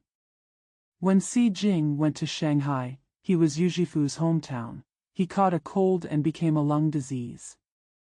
His 60 yuan travel expenses were all used up in a few days. Zheng, Kwang, and you felt sympathy for him, and 5 days ago, because he spent a lot of money in the hospital, he was invited to live in the room on the 1st floor and the 1st floor. Zheng, Kwang, and you were all classmates when they studied in Japan. Although the characteristics and family backgrounds of the 3 people are different, they love righteousness more than wealth. The nature of being enamored with literature and art is the same for both of them, because they have received a little deeper education than others, so they have no understanding of the world and the ways of the world. They all hated their contemporaries who had used hypocritical and despicable means to gain an upper hand in society. Therefore, their remarks have to be attacked at every turn. In the past 1 or 2 years, they have tried their best and shouted loudly to save the situation from the worst. However, the snobbery in society is really like the wind in the grass, the result of their desperate struggle. Not worth a punch from a rich and powerful person. The publishers of their magazines and works initially invited them because they had some merits, but when they saw that their way out was blocked and had no other options, they became harsh on them. At first, they were provided with pocket money and food, clothing, and shelter. Later, they used the method of removing fuel from the bottom of the cauldron and gave away their pocket money and food and clothing. Now even the place to live has become a problem. It turns out that the hometown of this publisher was devastated by severe drought and floods for 2 years. So a large number of his fellow villagers came to make a living from him. He had always regarded himself as Lord Mengchang, so he naturally wanted Zheng, Kuang, and Yu to be among the diners, as well as many farm workers and petty officials from his hometown, and treat them equally. However, the income from a book publishing industry is limited after all, and the number of investors from the villagers in the lean years is endless. Therefore, the supply of Zheng, Kuang, and Yu had to be reduced day by day. The three of them suffered from austerity in food, clothing, and housing. His body gradually became weak. Now that they have no choice but to go to their respective hometowns. Once it was Hunan, Kuang was Sichuan, then Zhejiang. Zheng, Kuang, Yu and Hua, as well as Kuang's wife and children, were in that room after lunch. The rain still keeps falling. Because it was getting colder, Yu Zhifu didn't have a coat or clothes on him, so he walked out of the room on the first floor and the bottom, braved the rain and went back to the publisher's warehouse where he lived, trying to sleep under the quilt. Go get some heat. The inn, like a refuge for refugees, had recently been filled with the publisher's fellow countrymen. Because Yu Zhifu was afraid of meeting and talking to so many people, as soon as he arrived at the inn, he walked upstairs from the pile of books, took off his raincoat, and fell asleep under the quilt. He went to bed just to get warm under the quilt, so even though he lay under the quilt, he couldn't fall asleep. Looking at the roof and listening to the autumn rain outside the window, his heart felt sour. His thoughts were flying back and forth in the air. After handing the child in her arms to Hairu, she said to her husband. The doorbell at the back door rang again, and everyone's eyes turned to Huku, who came from the back and walked into the front room where they were sitting. Walking in were a swarthy gentleman in a western suit and a short-sighted young man in trousers and a slightly stooped back. The latter's complexion was thin and sallow, and he could be easily identified as a patient at a glance. Seeing the two of them coming in, Hairu asked. It turns out that the person wearing the foreign suit is Xing Jisheng, and the person wearing Lebaksugo is Hua Xijing.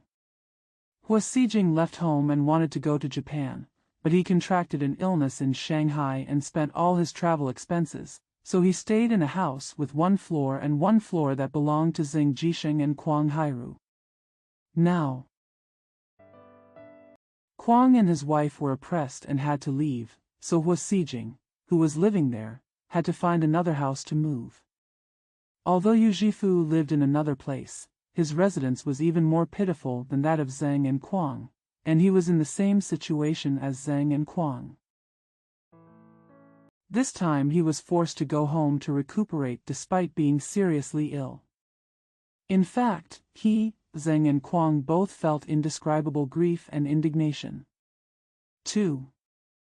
He coughed for a while and emptied his mind. After a few seconds, he heard several people downstairs saying, dash.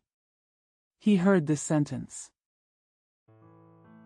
One man's face turned red.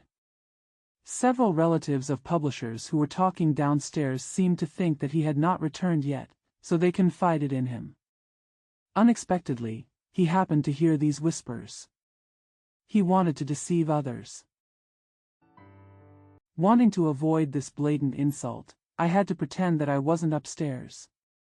Unfortunately, his throat was very itchy, but he had to hold back from coughing. After enduring it for a few minutes, he suppressed every cough. However, the last cough could not be suppressed no matter what.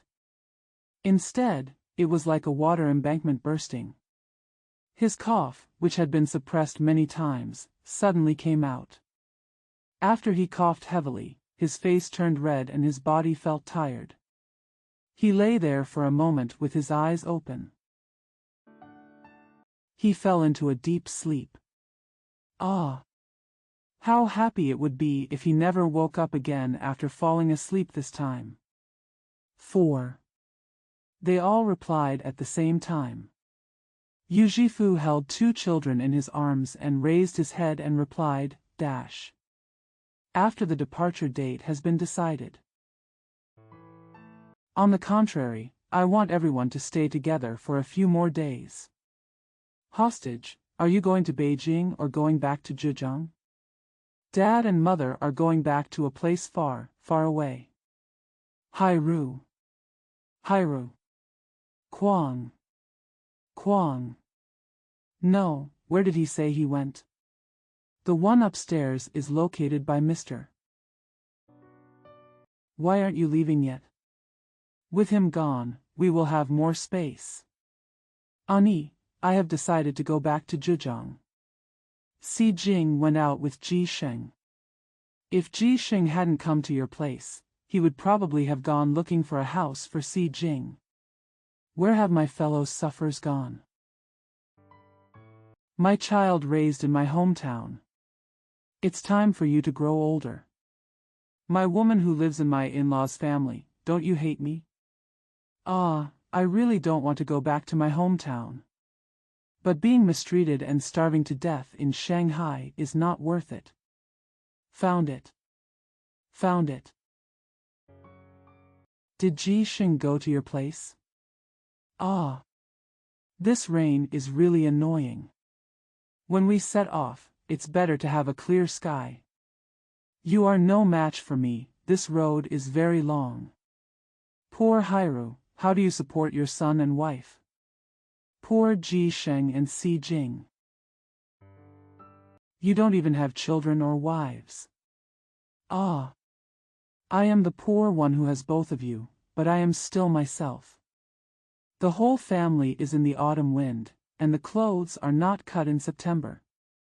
The vast future is like a sea of sorrow, and the words are expressed and the whip is whipped quickly.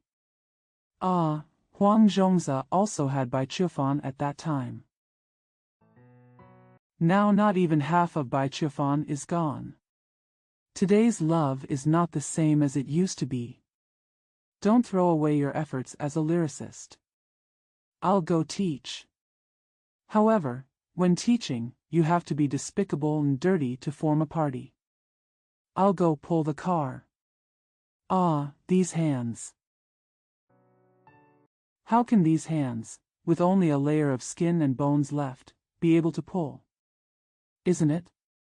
From now on, we will always be separated more and less. Once you arrive in Sichuan, you probably won't come out again. My illness, after winter. I don't know what kind of changes are going to happen. Beijing is in such a bad state that there is no other way to go, so I decided to go back to Zhejiang. There are only a few days left, have you decided? You're okay, Huajun's illness is more severe than yours. Xingjun went to look for a house for him, but he didn't know if he could find it or not. Have you found the house? When he went out, I asked him to find you who came here to have lunch with you. They are packing their luggage upstairs. Uncle Yu. Uncle Yu. Yu Zhifu slowly walked to the place where Kuang and Zheng lived near Jing'an Temple, and saw a rickshaw parked at the back door. The hostage drove through the back door and walked into the hall, only to see Kuang, Zheng and Mrs. Kuang standing there blankly. The 2 children stood beside their mother silently. The hostage broke into this silent scene to greet them, and was silently stunned. After a few minutes, Haas came downstairs carrying a rattan basket. He walked to the place where the 4 people were standing, placed the rattan basket, and said to Kwang, Zheng, and the other 3 in a dejected tone, I'm sorry for bothering you for so many days. I'll see you off when you get on the ship. We'll have to talk a few more times before we disperse. As he spoke, he took a closer look at his short-sighted eyes, turned back to the hostage and said, You haven't left yet. The hostage replied vaguely. I can leave at any time. After everyone has left, why am I still living in Shanghai alone? I'll go back after I send them to the boat. The hostage pointed at Kwang and Zheng with his face. Hua Sijing said, disrespect, bowed his head and slowly walked onto the rickshaw by the back door. Mrs. Kwang shed tears because, so don't send it out. The other 3 people and the child all sent his car out of the road and did not return until they were out of sight. After returning, the 4 of them sat in silence for a while, and Hai Rutsai quietly said to her husband, One is gone. Wait until we get on the boat. You are left to take the train home from Shanghai. Aren't you afraid of being lonely? You'd better go first. We have more people so we can get you on the bus. The hostage replied very gloomily, It doesn't matter who goes first and who sees off whom. It's just our struggle in the past 2 years. But it will be equal to 0. Thinking about it, it really feels like I'm dreaming here. What a huge difference between when we first published a quarterly magazine and now. Go get the manuscript for this quarterly magazine before they have copied it. Kwang Hairu replied quietly. I was also thinking about this. How could I publish an announcement in the weekly newspaper? If you want to post any notices, just stop. The hostage said angrily. Hairu continued, If we don't publish the notice, we are afraid that people will not know our suffering and say that we have a beginning but no end. The hostess simply gave up on himself and said, What's the use of people knowing our suffering? Are we still trying to revive the quarterly magazine? Only Xing Jisheng listened to these words, but remained silent and just touched the scrofula on his face. After lunch, they each talked a lot of empty words, until everyone finally burst into tears. That night, the hostage did not return to sleep in the prison-like inn. 5. The day before Zhang and Kwang set out to board the ship, the weather was gloomy. It looks like it's going to rain. In the house with 1 floor and 1 floor near Jing'an Temple, at 11 o'clock before noon, a table of fish and meat dishes was installed and placed on the round table. In the upper body's place were stacked several volumes of quarterly periodicals and a bundle of weekly and daily newspapers. A pair of huge candles weighing a full kilogram were lit below. Zheng, Kwang, Yu, and Hua, all slightly tipsy from drinking, were worshipping there. Hai Ru bowed down, kowtowed a few times, and said loudly, The god of poetry has invited us to be feasted on, but because our will is weak, we cannot sacrifice our lives. So each wanted to escape back to his hometown to save his body. But gods of art, we have suffered a lot of persecution on your behalf. We have no intention of rejecting you. It doesn't matter if everyone in the world criticizes us, we just ask that you understand us. Can you say something for us, saying, they are loyal to art? Those of us who are weak-willed will have to work hard to disperse things tomorrow. I wonder if we will still be on this earth again? Or in the land of death? Our common work. Although it has not benefited us materially at all, it has made us mentally as tough as ancient cultists. Before we were separated today, we planned to burn our own work with our own hands. lest he be ravaged by an unlearned tyrant. These few words, because he was very serious when he said them, made everyone want to cry and laugh. After the four of them paid their respects, a lot of quarterly, weekly, and daily magazines were burned in the courtyard. A few pieces of paper dust flew into the air and reached the eaves. The four of them stood silently on all sides of the fire, only hearing the roaring flames. September 1923. Originally published in Volume 23, Number 1, of the bimonthly Oriental Magazine, on January 10, 1926. Bo Dien. Superior. One sunny spring afternoon, because the weather was so good, I felt bored sitting at home, so I had a late lunch. I brought some pocket money and ran outside to go shopping. The clear sky in Beijing is indeed different in color from the sky in the south. No matter how sunny the day is in the south, there is always a thin cloud flying in the sky, and the sky is blue. It always has a very light white taste. The clear sky in Beijing is not like this. The sky turns blue to the end. If you stand on the ground and stare at the sky for a while, you will feel like you can sprout two wings and fly up into the sky. This only refers to the time when there is no wind. If there is a wind, people will not be able to open their eyes under the sky, let alone the color of the clear sky. In the afternoon of that day, the air was very clear and the sky was pitifully blue. This only refers to the time when there is no wind. If there is a wind, people will not be able to open their eyes under the sky, let alone the color of the clear sky. In the afternoon of that day, the air was very clear and the sky was pitifully blue. I was sandwiched among those happy Beijingers on the street, covered in the warm sunshine, and unknowingly walked to the busiest street outside Tiananmen. I stepped into a shop selling lanterns and bought some wonderful little paintings. As I walked slowly back onto the street, I suddenly heard the primitive sound of gongs and drums unique to Chinese theaters. My 2 feet were attracted by the sound and stepped in naturally. I listened to the third play. Suddenly there was a strong wind outside, and the roof of the theater was shaking a little. After the play ended, as I walked out of the theater, I was hit by a gust of wind and sand.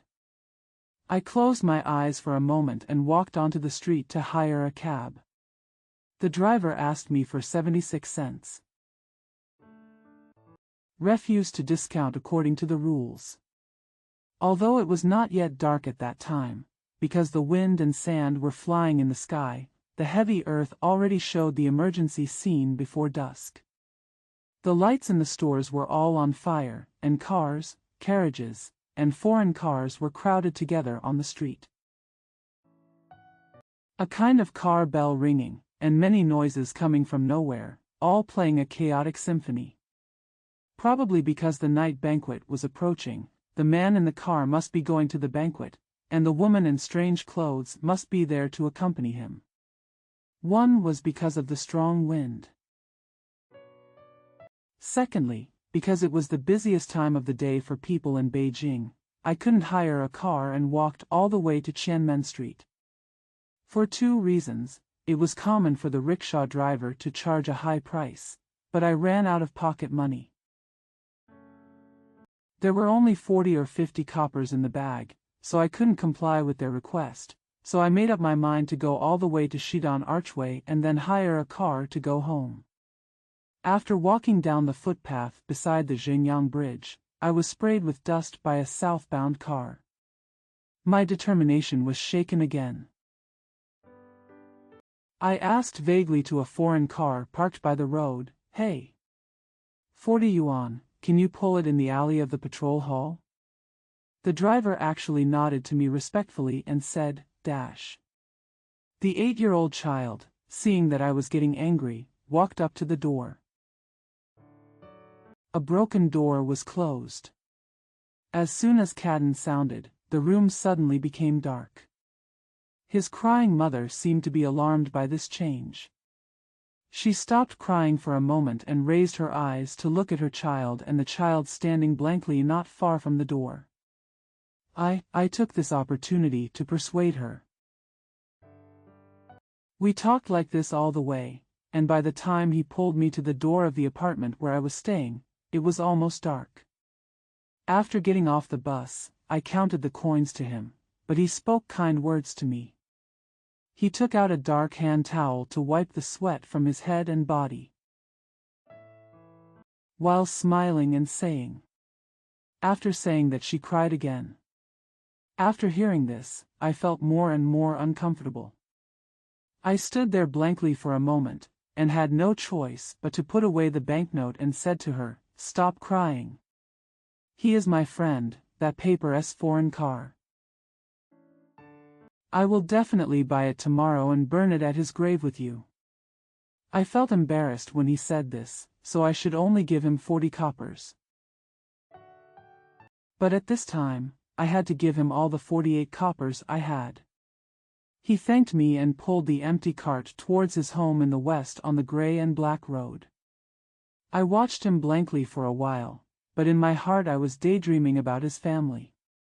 He walked home. His woman must have heard the sound from a distance and ran out to pick him up.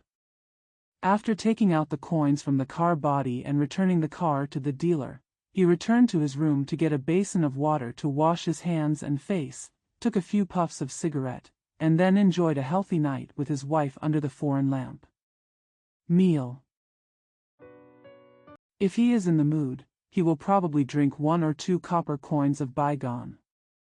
After getting slightly drunk and talking nonsense about east, west, north and south, he could hug his woman and child, get into bed and fall asleep soundly.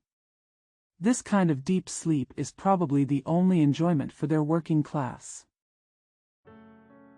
Since this time, his car and I have developed a bond, and we have ridden in it several times. He and I gradually became familiar with each other. Middle. The next morning, I just got up and was brushing my teeth and rinsing my mouth when I heard someone knocking on the door. "Go out and have a look." I saw him pulling Jean at the door. He said hello to me, put his hand into the bed of the car, took out the watch, and asked me. As soon as I thought of this place, my sentimental illness started again. The onlookers saw the serious expression on his little face, with the funny look on his little hands. A few of them left with a smile. Only 2 old women, wiping their tears with handkerchiefs, were still standing there. I saw that there were fewer people around, so I stepped in and asked her. After I finished speaking, I was suddenly enveloped in deep silence. From the edge of the Kong, I heard several secret weeping sounds. If I have money in my pocket at this time, I must give it all to him to ask him to calm down. But when I touched it, I couldn't find a copper or silver currency. I stood there blankly, thinking about it for a while. I feel like there is no way to think about it after all. When I was getting upset, the sound of a silver watch chirping from my inner coat pocket suddenly struck my eardrums. I knew that if I took out this silver watch to him in person at this time, he would definitely not accept it. After hesitating for a while, I came up with an idea. When he was not paying attention, I quietly took out the watch. While saying some words of comfort to him, I took a step forward and put the watch aside on a half-broken table. After exchanging a few words with him, I walked out. I walked out the door and walked into the alley. I felt more depressed than when I went out of town in the afternoon. I only hate that my own family is too incompetent and lacks courage. I looked up at the sky. In the deep sky, only a few stars were visible. I stood blankly in the gray air at the door for a while. Suddenly I thought of my own life experience, and I felt sad unknowingly. It was not good for my master who relied on me to see my red eyes. So I walked down from the door and followed the foreign car for a while. After turning a corner with it, I watched the coachman enter a dilapidated low house at the corner of the alley. I walked up Pingsman Street for a run, and then walked home to have dinner when it got dark. After hearing this, I felt sad for him in my heart, but I could only comfort him and said. My face turned red after hearing this. Immediately say. Outside Ping's Gate, there is a city river. Although the river is not as wide as the canal outside Chaoyang Gate, it is still full of spring and autumn rain. The green water is sparkling, and you can float your brocade sails and ride the wind southward. The ancient Chueyang Road on both sides of the bank is reflected in the middle of the river, and it also has the flavor of Banju Suadi. The land beside the river has grown into a patch of green. In the evening, there are always idle people there tending hawks and letting their horses go. The sun is about to set. Standing on the ferry in the middle of the city river, looking to the north, one can see the Zizaman Gate Tower, which looks like smoke and mist, melting into a golden color, floating high on the river between the weeping poplars on both sides. On a beautiful day in spring and autumn, when it gets late, if you go up to the city and walk by the river alone, it feels like you are looking at a post-impressionist landscape painting, which almost makes you forget that you are outside the bustling city of Beijing. The countless peaks in the western mountains are like smiling and sleeping, with purple twilight, lying quietly in the west of the undulating spring fields, if you call them. It seems like these distant mountains can slowly come to you. There are several manors that raise geese and ducks outside Zizaman, so every afternoon, there are always pairs of white geese swimming in the city river. The last rays of the setting sun. One or two rays of light shine through the shade of the willows, and when they fall on the backs of these floating white geese, the scenery becomes more lively, fresh, and unique. I am a small person, living in the imperial city surrounded by people, feeling depressed and bored all the time. Extremely boring. Instead of running from the northwest to the south of the city, going to theaters, tea-houses, and prostitutes' taverns, to be sandwiched among many happy people of the same kind, forget about my own existence, and study like them, and just run out of Ping's Gate alone. Go enjoy this local scenery.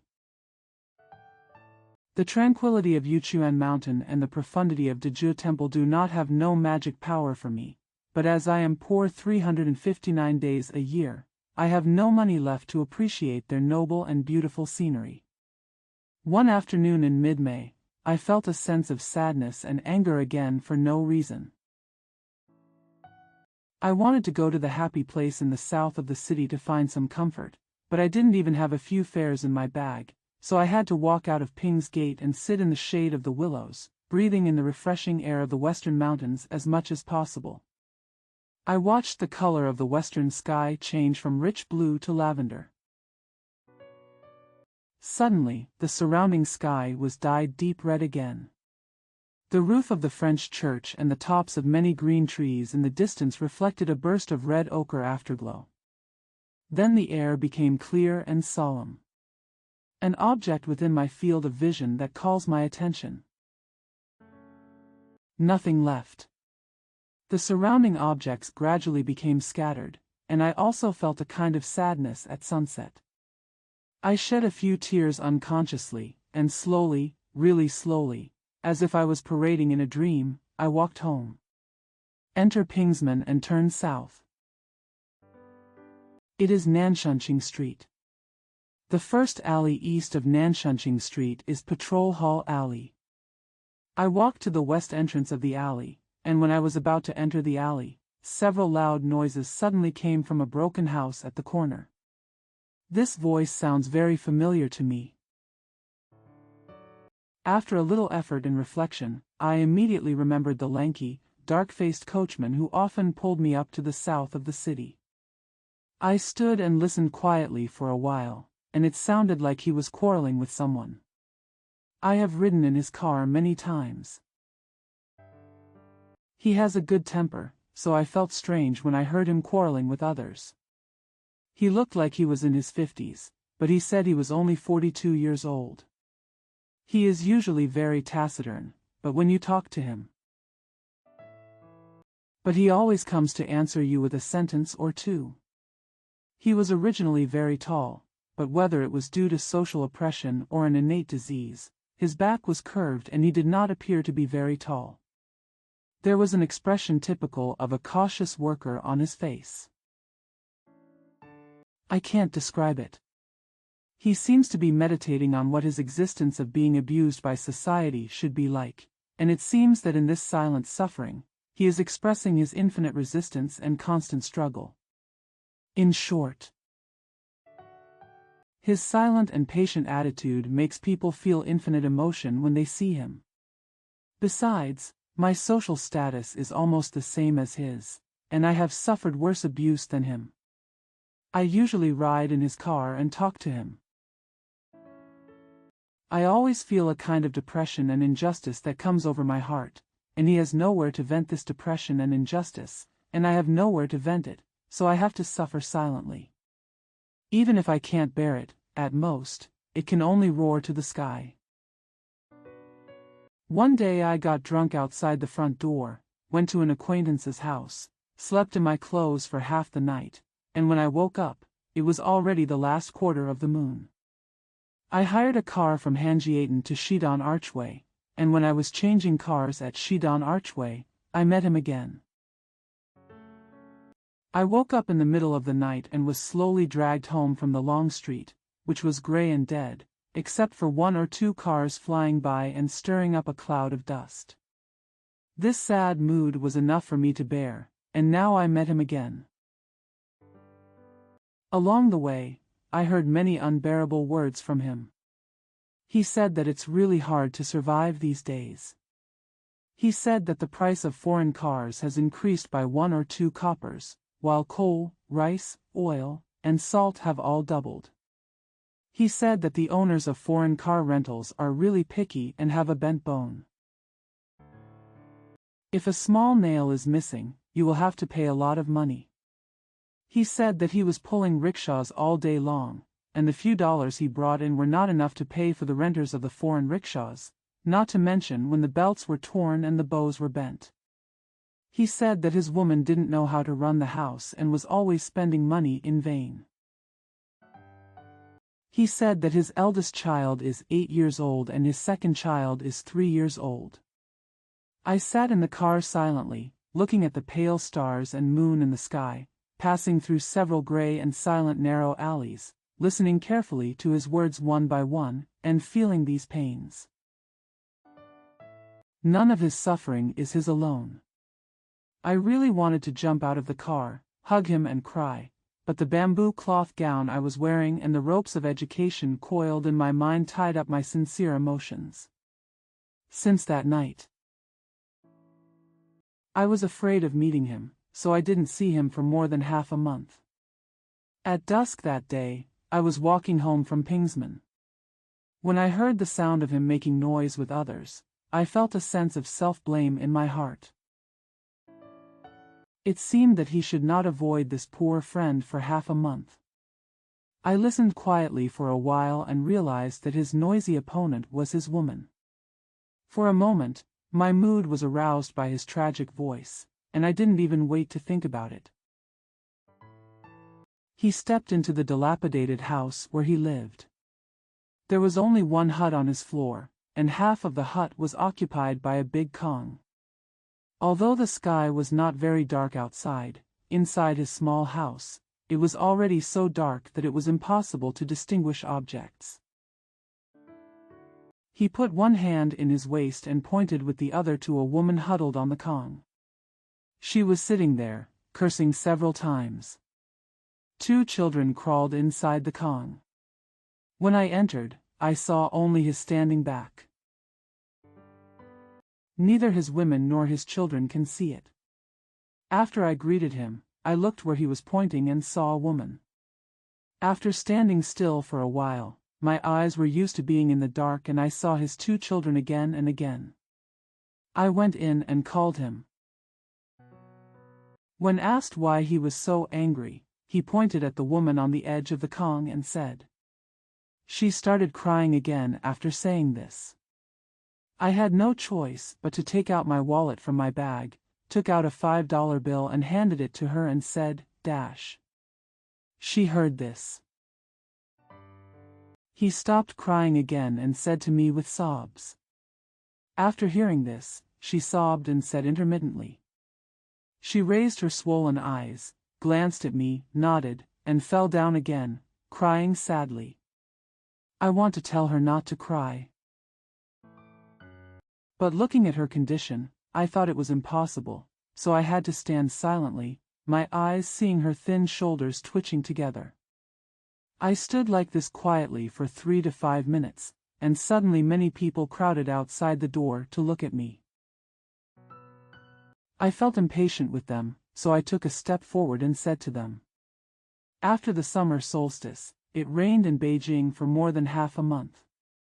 I fell seriously ill because I slept without a quilt one night, and I didn't have to get out of bed until 2 weeks ago. In the afternoon of the third day after getting up, I looked at Jouxing and saw that the weather was very good, so I took a cane and stepped out. Because this was the first time I went out after getting sick, I walked to the west as soon as I got out.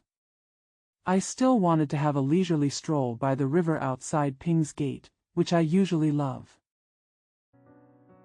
When I walked past the shabby house at the corner of the alley, I only saw a group of people standing at the door, watching the fun.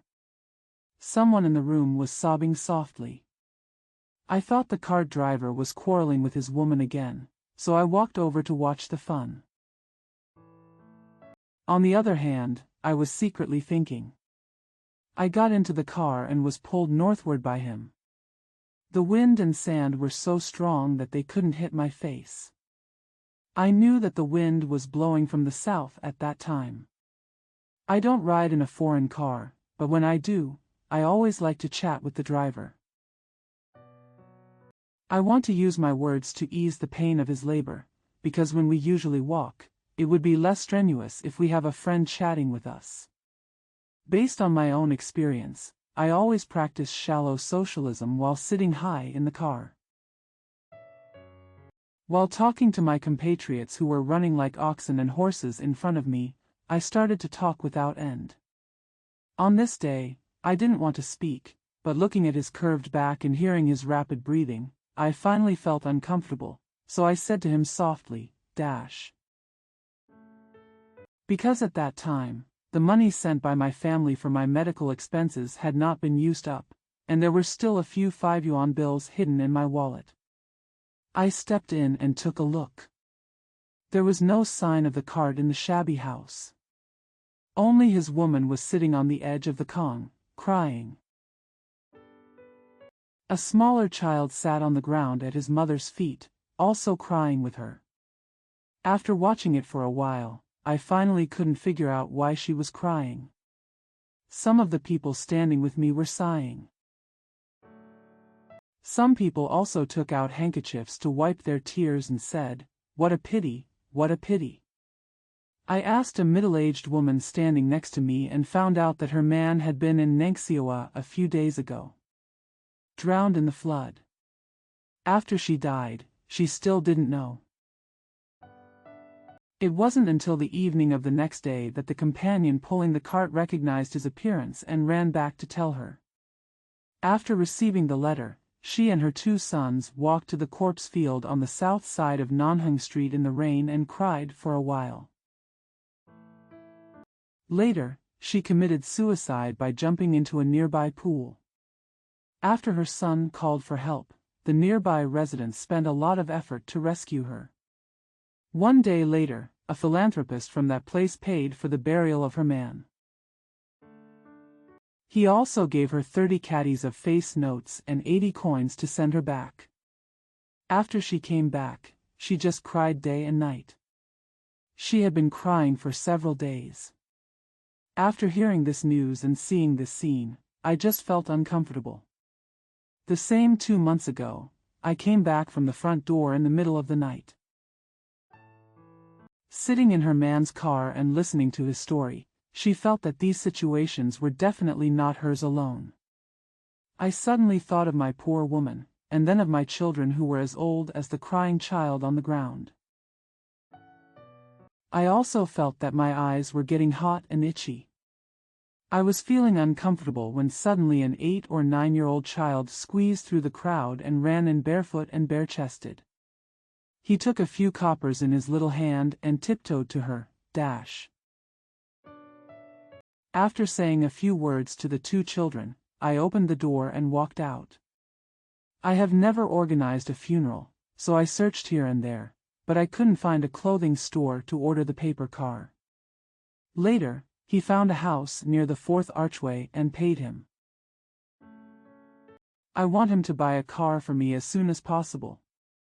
He said something strange several times and talked about the origin of the watch for a while. Seeing that I refused to admit it, he had no choice but to put away the watch and slowly pulled the empty cart towards the east. Down. 2 days later, the paper car was glued. It happened that it wasn't raining either, so I had lunch early, hired 4 foreign cars, and went with her and the 2 children to visit her husband's grave. When the car passed through Shansameniai Street, because the rickshaw in front of me only carried a beautiful foreign car made of paper and 2 packs of spindles. The men and women walking on the street just stared at me and the man in the car behind me. His eyes were red and swollen from crying, and his clothes were ragged. Middle-aged woman. I was whipped by everyone's gaze, and I had an uncontrollable desire to resist and curse. I just wanted to yell at those men and women and the nobles in the car with a loud voice. Although this is not much, just take it and use it. This stinky thing cost me all the 3 yuan I had worked so hard to save in one go. I went and bought these cloths for binding corpses. As he spoke, he kicked it with his foot, and sure enough, a pack of white cloth rolled out on the ground. He asked me some pleasantries while saying so. On one side, he frowned and said, "This is not mine, I did not drop the watch. God, I don't know why the wind blows so hard every day. It's important to take care of your children. It doesn't make sense for you to cry all the time. If I can help you, I will always do my best for you. Yes. We who pull the carts are also having a hard time, and you gentlemen who are riding in the carts are not happy either. Such windy weather is really scary. They have no idea what I'm thinking. What do I want to do with these few dollars? I just want to buy an old car for my own use. You can waive the rental fee at the car dealership. The weather is hot. We poor people have nothing to do with our bare backs. What does it matter? But she was going to buy these white fabrics to make clothes. Are you angry or not? I'm driving from the west entrance of the patrol hall alley. I'm not busy. Just walk slowly. Where are you from? We don't need any money, just, he died. He died so pitifully. When he was alive, he always wanted to buy a car by himself, but this wish never came true. The day before yesterday I went to Mingy's shop to order a paper car, which I wanted to burn for him. The shopkeeper wanted me to pay more than 6 yuan, but I didn't decide. Your master is kind-hearted. Please ask your master to buy a good paper car and burn it for him. I don't blame anything else. I only just wonder why he died so quickly. I don't know if is he from Sinhi, or you can just take it with you. We are neighbors. Do we still need to get paid? It's at the north entrance of Nanshanqing Street, at the corner of the patrol hall alley. Mom, look, someone gave this to me. Sit down, sir. Ah. Too bad I haven't had a full night's sleep in 2 years. It can be said that this is caused by illness, but why can't my woman and child, who are 3,000 miles away, not be able to enjoy and endure hardship with me? Should we be quarantined forever? Is this also a disease? In short, it's my fault, it's my inability to support my wife. Ah, you coachman who thanked me and took pity on me, I am not as scared as you, I am not as good as you. Ah. Sir, is this yours? Did you drop it last night? Making clothes is also important.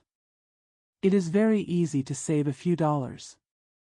As long as you have to be patient, it is not difficult to save another 3 or 4 yuan. Do you still recognize me?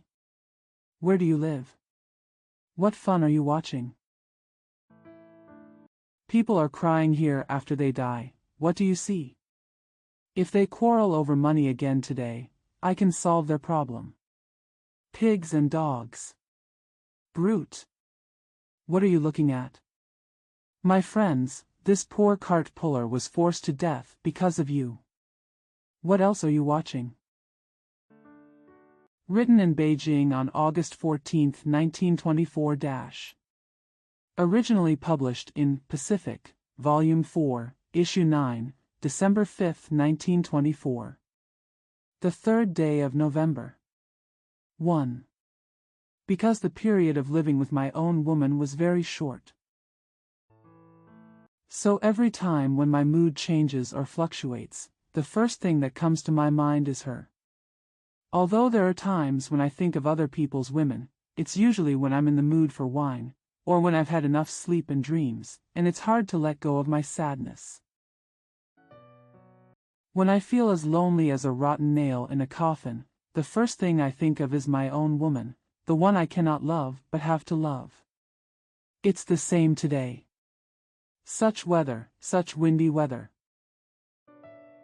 What's more, at this time, this dusk, if my woman is by my side, then the bowls of food I like to eat and the kind of wine I like to drink will definitely be neither too cold nor too cold. Too hot is placed in front of me. And she must have wanted to hide in the kitchen because she knew why I didn't like to see her. On the other hand, if she knew that I was almost out of cigarettes, she would have secretly asked an old female servant I trusted to buy them. A can of the cigarettes I love to smoke. Put it quietly in my hand, ah. To describe these trivial things, even if I write 1,000 pages of manuscript paper, I can't finish them. Even if I finish them, what benefit will they have to me now? I won't say it anymore, I don't want to say it anymore. In short, now I am one from all over the world. Lonely and lonely, like a dull electric pole, its luster shivered in the cold wind and dust. There are no tears, no laments, no satisfying career, no confidant friends, nothing at all, nothing, nothing, nothing, nothing, all is an empty heart. A heart as cold as ashes.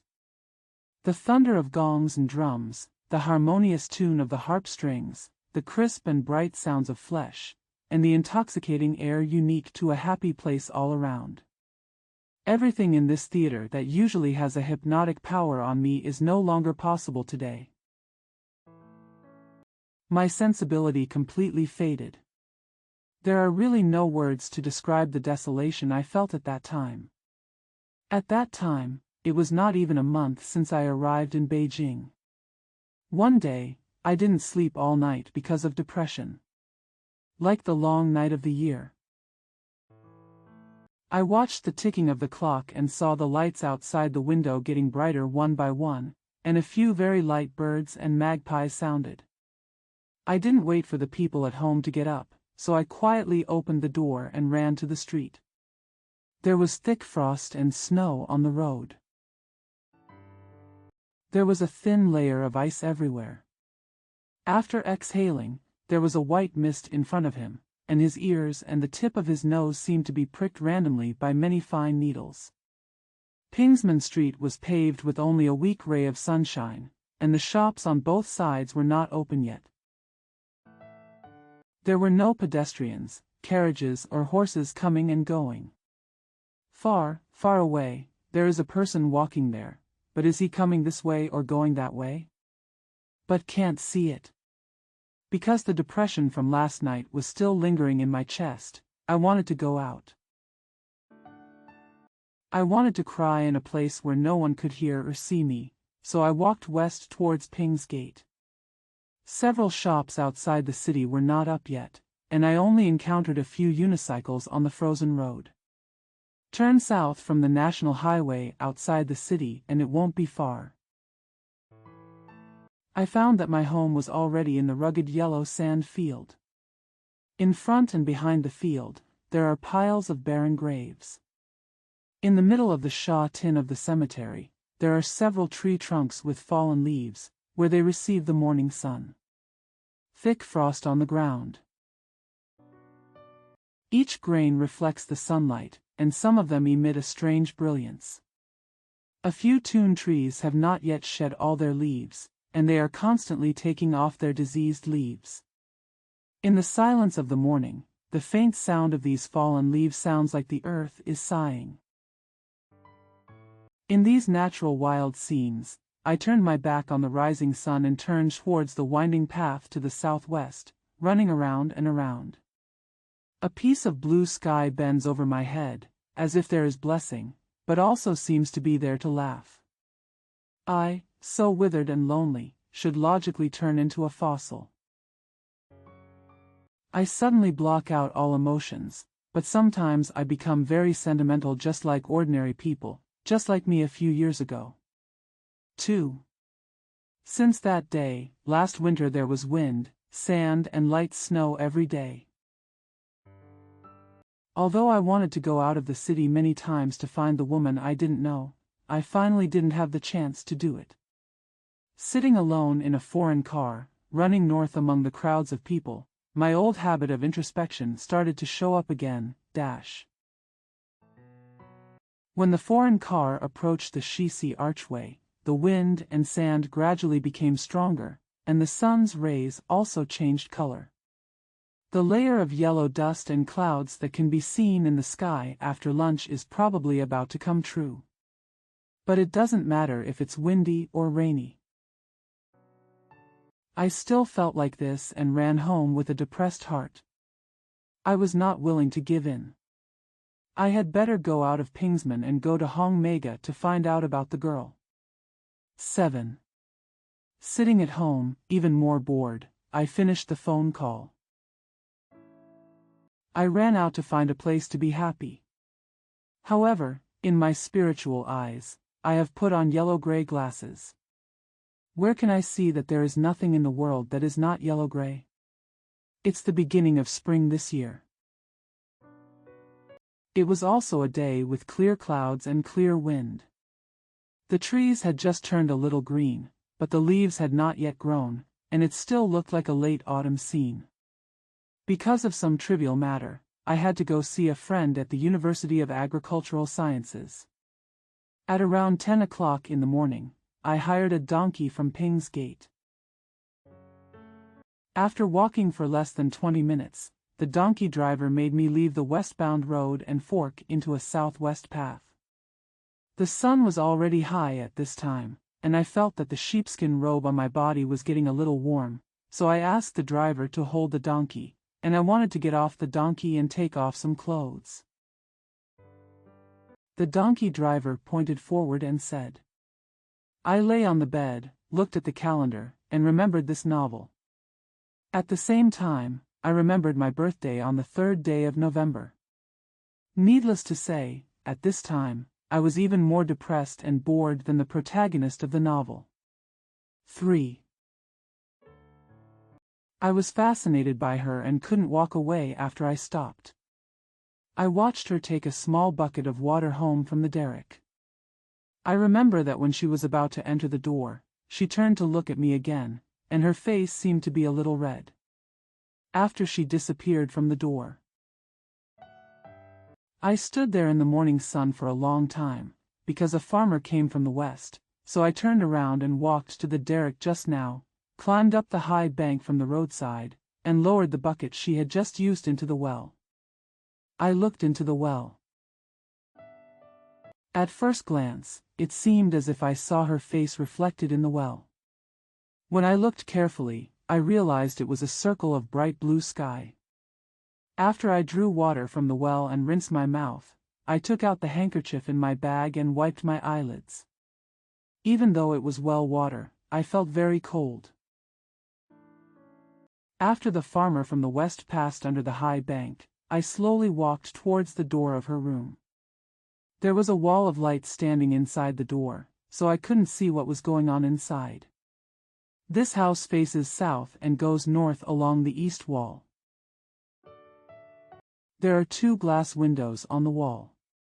It can be seen that these windows are probably the windows of the east wing.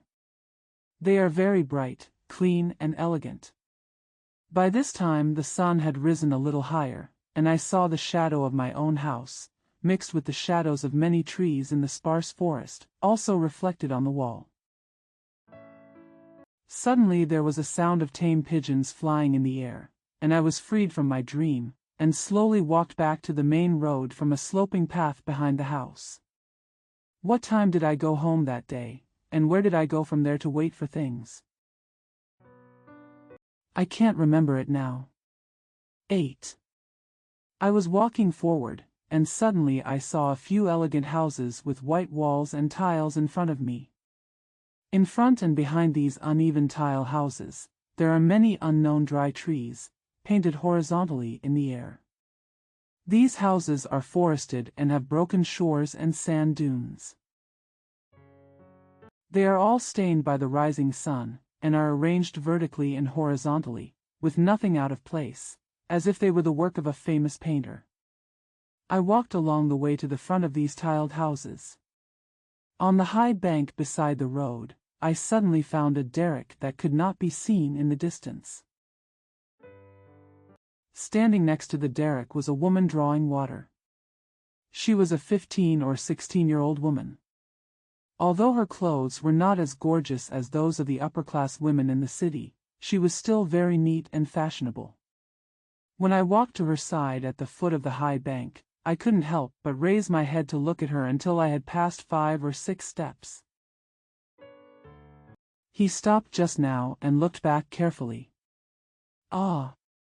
The profile of her as shown in the morning sun at this time, Marduena, Beatricius, Menelicii, I don't know what to call her.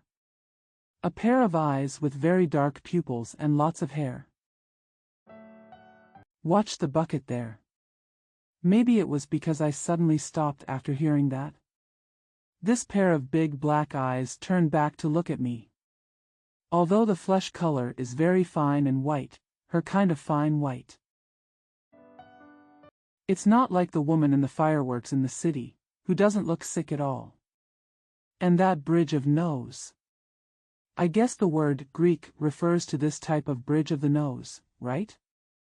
Seen from a distance, it doesn't look very prominent. But for some reason, I always felt that it was sharp, which matched her slightly rectangular face. Although I was not lucky enough to see her smile, I wanted to make her mouth look the most beautiful, especially the 2 obvious curves of her upper and lower lips. When in her smile, her hair was combed back, with a braid trailing behind her. I can't remember the material of the clothes, but the look of the long-sleeved blouse is very fashionable, and the color is indeed light cyan. I looked where he was pointing. I saw a high hill, several clusters of trees, and several families in the bushes. After paying closer attention, I saw that the first house on the east side of the west pier was the white-tiled house, where the girl entered. I lowered my head again. He walked around the back of the car and slowly walked out of the alley. 5. Thinking of this, I wanted to ask the coachman to take me back to the front door and spend the night's money. The sun is setting, and a layer of yellow clouds is floating in the sky. People who have always lived in Beijing. I know this is a sign of strong winds. If I were interested, the money in my bag would be enough to pay for a night in the alley. But whether the intoxicating power of this kind of joy can rival my current laziness is a question. We walked to Shenyang Bridge and hired a rickshaw. On the way home, I felt quite reluctant to let go of today's day, as if everything would be over as soon as I got home. Probably the current group of middle-aged people who are absolutely boring and about the same age as me should have this kind of temper. All day long, from 4 to 6 o'clock, we spend more time introspecting, less time externalizing, more time blaming ourselves, and less time imitating the behavior of those great men and women. The more introspective I am, the more bored I feel and the angrier I become, and the result is the more eccentric his personality becomes, the more he wants to live a reclusive life. This introspective disease of mine is the same as my addiction to tobacco and alcohol, but it is getting deeper day by day. Recently, I am afraid that even a cough will be known to others, even when hailing a rickshaw on the road. He also sounded very quiet. In the middle of opening and closing my eyes several times, time ran quickly again. The desolate scenery of late autumn, and I don't know when, changed to the scene of the last years of the wind and snow. This morning, I slept alone in a cold cotton quilt. Looking at the rising sun outside the window and listening to the sound of wheels grinding on the frozen dirt road in the narrow alley, I suddenly thought of things such as, what year is it today, and what is my relationship with time now? I don't know if it's lucky or unfortunate. Look at the month sign in front of the bed. I suddenly realized that today is the 3rd day of November in the lunar calendar. 28 years ago yesterday, a wingless biped like me did not exist in this troubled world. And the world at that time was indeed much more peaceful and happy than it is now. Was it lucky or unfortunate? I suddenly remembered that today is my birthday. A loud bang interrupted my musings. Look towards the stage. I saw a man with a green face and a red beard dancing around. Because the plots before and after were not connected, I was even less interested in watching the show than before, so I asked the audience for a hat and scarf, and slowly walked out of the theater. Had a pot of tea. After listening to a few high notes of Tsing Yi's solo, I felt that my body was gradually becoming distant from the surroundings. After looking around again, I simply indulged in my own thoughts. There was a clicking sound. The foreign car passed through an uneven area, and I jumped up from the car seat, more than a foot high. Last autumn, after my plan to establish a career in literature and art in Shanghai failed, I had no choice but to accept the kindness of several classmates. He reluctantly fled to Beijing. This is mid-October when the poplar and elm trees are shedding leaves day by day, the weeping poplars and weeds are turning yellow day by day. At that time, after I was defeated, I was far away, and the season of decline came again. Looking around in confusion, there is no hope at all. There is no interest in life at all. When I come back from teaching in school every day, if I'm not sick and my feet are strong enough to walk, I won't go to the homes of several ancestors to chat, but I'll go out to the mountains outside the city and walk around randomly. My mood at that time was really too complicated and sad. So all day long, I couldn't calm down for a moment. Moreover, due to long-term insomnia and the unrestrained life in Shanghai, my emotions are very fragile. When I am touched, I will shed tears like a woman. I remember one time when it was snowing late one night, I was having dinner at Mr. C.'s house who introduced me to Beijing. When I listened to Mrs. C.'s words of comfort to me in a Shanghainese accent, I actually awed. He started crying. Half a month ago. Mr. A primary school teacher in Part1, sent me a novel. The title of this novel is Birthday. What is described in it is a 21-year-old passionate young man. When he was born, he felt depressed in his chest. I just feel like there is nowhere to vent. On this day, the school was on holiday. He had no girlfriend, and no one among his colleagues could talk to him to relieve his boredom. Full of loneliness, he had no choice but to walk blindly on the streets. He accidentally met a girl selling flowers, and he comforted himself. He just wanted to have a few intimate words with this girl, but there was no way this girl could understand him, so he had no choice but to come back depressed. After 12 o'clock, I left the tavern and headed to the theater in the same moody mood. The sound of car bells and shouts in the streets and narrow alleys, as well as uncategorized noises, greeted us. I heard that during this war, the number of people who died was always more than 50,000 or 60,000. Because of the war, even though they did not go to the battlefield, the number of people who died was involved.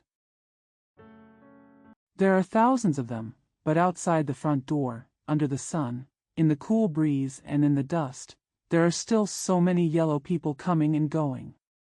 What caught people's attention in particular were the many soldiers wearing fur hats and gray and yellow uniforms. I'm on the sidewalk next to the street. After wiping my eyes, I was pushed across the middle street by the crowd of cars and horses, and then headed east to find a newly opened theater. After leaving the front door, I ran up and down the street twice and saw many soldiers wearing fur hats and swords. The buzzing people were all two-legged animals with no purpose like me. There was a procession of people playing music in front of the coffin, in the busy first hour or two of the afternoon, in the middle of the stream of cars and carriages. It was moving there slowly like a coffin. This strange phenomenon attracted my attention for a moment, but when I stopped and took a look, I found it to be bland and boring, so I had no choice but to enter a tavern. I lowered my head and thought about this. I have approached the door. There was a buzz and a click, and when I was about to walk down the steps, a person stepped out of a dark car in front of the door. I first saw a pair of narrow female feet wearing blue embroidered satin shoes, and raised my head a little higher. I saw another golden brocade and light red mantle, a cloak. One bell. Women's coat. If you raise your head a little higher, you can immediately see a pink face, but I suddenly thought. This morning, I shouldn't have done anything. I shouldn't have looked at that calendar, because ever since I remembered my own birthday, the weight that usually hung there in my heart suddenly gained 1,000 pounds of weight. After getting up, I rinsed my mouth and had breakfast. I had to go to school right away, but when my heart was so dark, I couldn't get anything out even if I went to class, so I had to call and ask for leave. I bought a seat and looked around me as well as the second and third floors.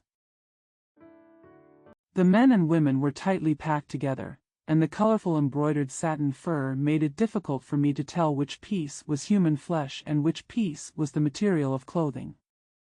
Ah! I thought to myself unconsciously, Chinese people are still rich, and there are still many rich people. The civil unrest can probably continue for a few more years. I don't know where I heard a Russian revolutionist say that if we want to gain stability in life, we must choose one of the three things of converting to religion, carrying out revolution, and drinking alcohol. I am no longer capable of doing the two things on my head, so the third thing is most suitable for me. And when I wasn't deeply depressed, I often used this method and found it very effective. But today it didn't work. No matter what, I drank several bottles of white wine in succession. But not drunk at all. 4. It was troublesome to get off the car and call for a rickshaw, so I had no choice but to let him pull me back to the northwest. However, I felt very unhappy and asked, Dash. A toad is born only to be able to speak a few words. The birth of a cat or dog, not to mention in the history of the world, even if it can be listed on one's own family tree, it may also be the birth of a little person. What is it worth? So in the past 28 years, there was no knowledge. Needless to say, even after I gained knowledge, I never had any thoughts on my own birthday. So why did you notice that your birthday went up today? There is a reason for this. If you treat this world as a stage,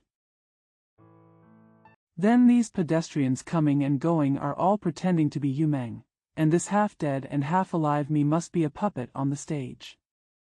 In terms of the role he plays, he is indeed a clown. To accompany Qing Yi Huadan. Their beautiful clothes and pink faces make them look like clowns in comparison with me. The clown who exists to enhance the beauty of others, ah. My misfortune and ugliness are just other people's luck and beauty. You are destined to be a clown in your previous life. I want to curse you, but to curse you is to curse myself. Yes. My wandering body can be compared to an object. Then I think there is no object similar to the half pair of scissors that is missing in the center. Yes, the half pair of scissors without the lotus petals in the middle. This half pair of scissors is an object, but because the center point has been lost, it is completely useless. Ah! If someone could tell me, your other half pairs of scissors are somewhere, your center point is somewhere. Then even if I go through fire and water, I am willing to find them and be united with them. But this center point, this half pair of scissors, it must have been used as a burial object and no longer exists in this world. Why have I been searching for so many years and yet there is no news at all? Wait a minute, no, this metaphor of half a pair of scissors is a bit inappropriate. I seem to be trying to talk about love. Could it be that at this age, I can still be as lovelorn as I was 5 or 6 years ago? Wu Lian. I want to be in love.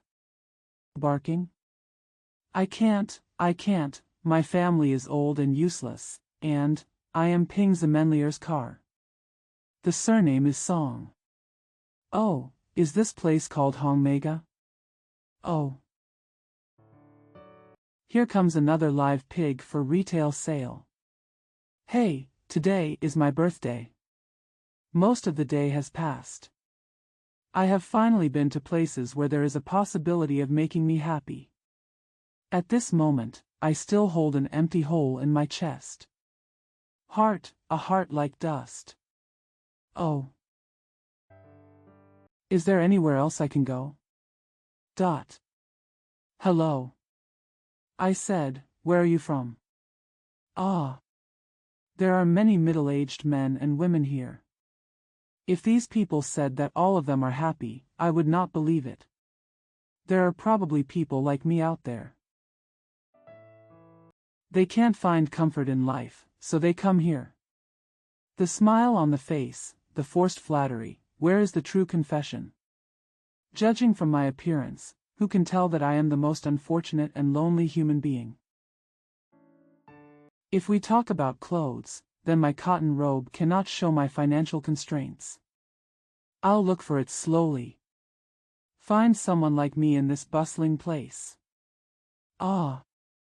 The poor body is as light as a leaf, but I don't know how to support it on the golden pommel horse. Old and feeble. Lost weight. Even with my body, I'm not qualified to talk about love. Forget it, I'll just go back to Qianmen Hutong and have it all night. Who can guarantee that I won't find a close friend in this world? Who dares to say that what is bought with money is not love? Ahead is Hongmega. I want to go to a family's house there. Can you come down to Hongmega and change clothes? Gentlemen. I can't pull it. This is someone else's car. It's due at 4 o'clock. It's too late to pull you back to the front door, sir. Pull me back again. Pull me back to the front door. Is this the end of today? Does this count as spending my birthday? 6. What's the name of the family to the east? For what? It's the banker, and his family is very rich. I smiled and wanted to ask more, but I felt a little embarrassed. So I rode the donkey over there silently. After getting off the donkey, I saw a black dog lying in the sunshine in the open space in front of Song's house. There was no movement inside or outside the door. Next to the derrick in front, 2 peasant women were drawing water and chatting. I had lunch at the University of Agricultural Sciences and went to play in the small mounds of wild ponds in front and behind it. It was about 3 o'clock. I just said that I wanted to see the wild scenery, but I deliberately didn't sit in the car or ride the donkey. Walking home slowly alone. Passed by the east of Diaoyutai. There were some farmers working in the fields, but what could be seen in the sunlight were yellow sand fields, graveyards, and many uneven dead trees and their dark shadows. As we gradually approached Hongmega, my heart suddenly jumped. When I climbed up the high bank from the main road and was about to pass the door of Song's house, the black dog I saw before noon barked at me several times. I cautiously passed the door, and when I walked north along the east wall and past the first glass window, I unconsciously raised my head and took a look. Ah! This happy moment. Sure enough, she was looking outside from the window. But when her eyes met mine, her cute face hid like lightning. Ah! This happy moment. In this twilight of the setting sun. In this season of spring, in this deserted village, how could I encounter the blue flowers in my dream and the bright moon in the water for the second time? I think everyone should be envious of me at this time. After this time, I did it for various things. There was no chance to find her again. She didn't know who I was, and of course she wouldn't come looking for me. And time flies like water, and this year is coming to an end again. 9. The wind got stronger and stronger, and waves of sand and gravel rushed towards the car. The rays of the setting sun. It was also blocked by the dust and sand, giving it a miserable yellow color. I covered my mouth and nose with a scarf, hoping that the driver would pull faster so that I could get to Pingsman earlier and leave the city earlier to go up the Hongmega. After finally arriving at Pingsman, there was not a single foreign cart, donkey, or horse in the cave.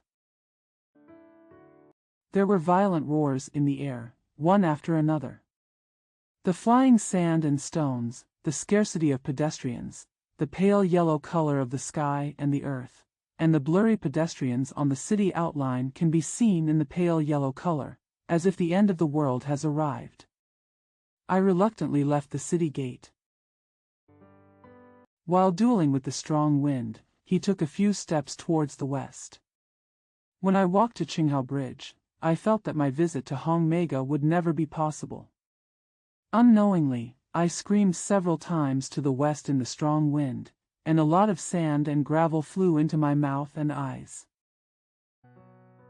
Today, the indescribable melancholy that I have been feeling since morning seems to have been alleviated a bit by the few wild screams.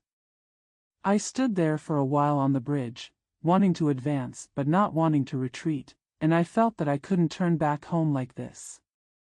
Courage. Be brave, have courage. I turned around again, wrapped my scarf tightly around my mouth and nose again, and took a few steps forward bravely. The direction of the strong wind changed.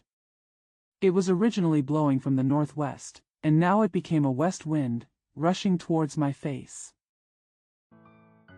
The remaining light of the sun also seemed to have disappeared.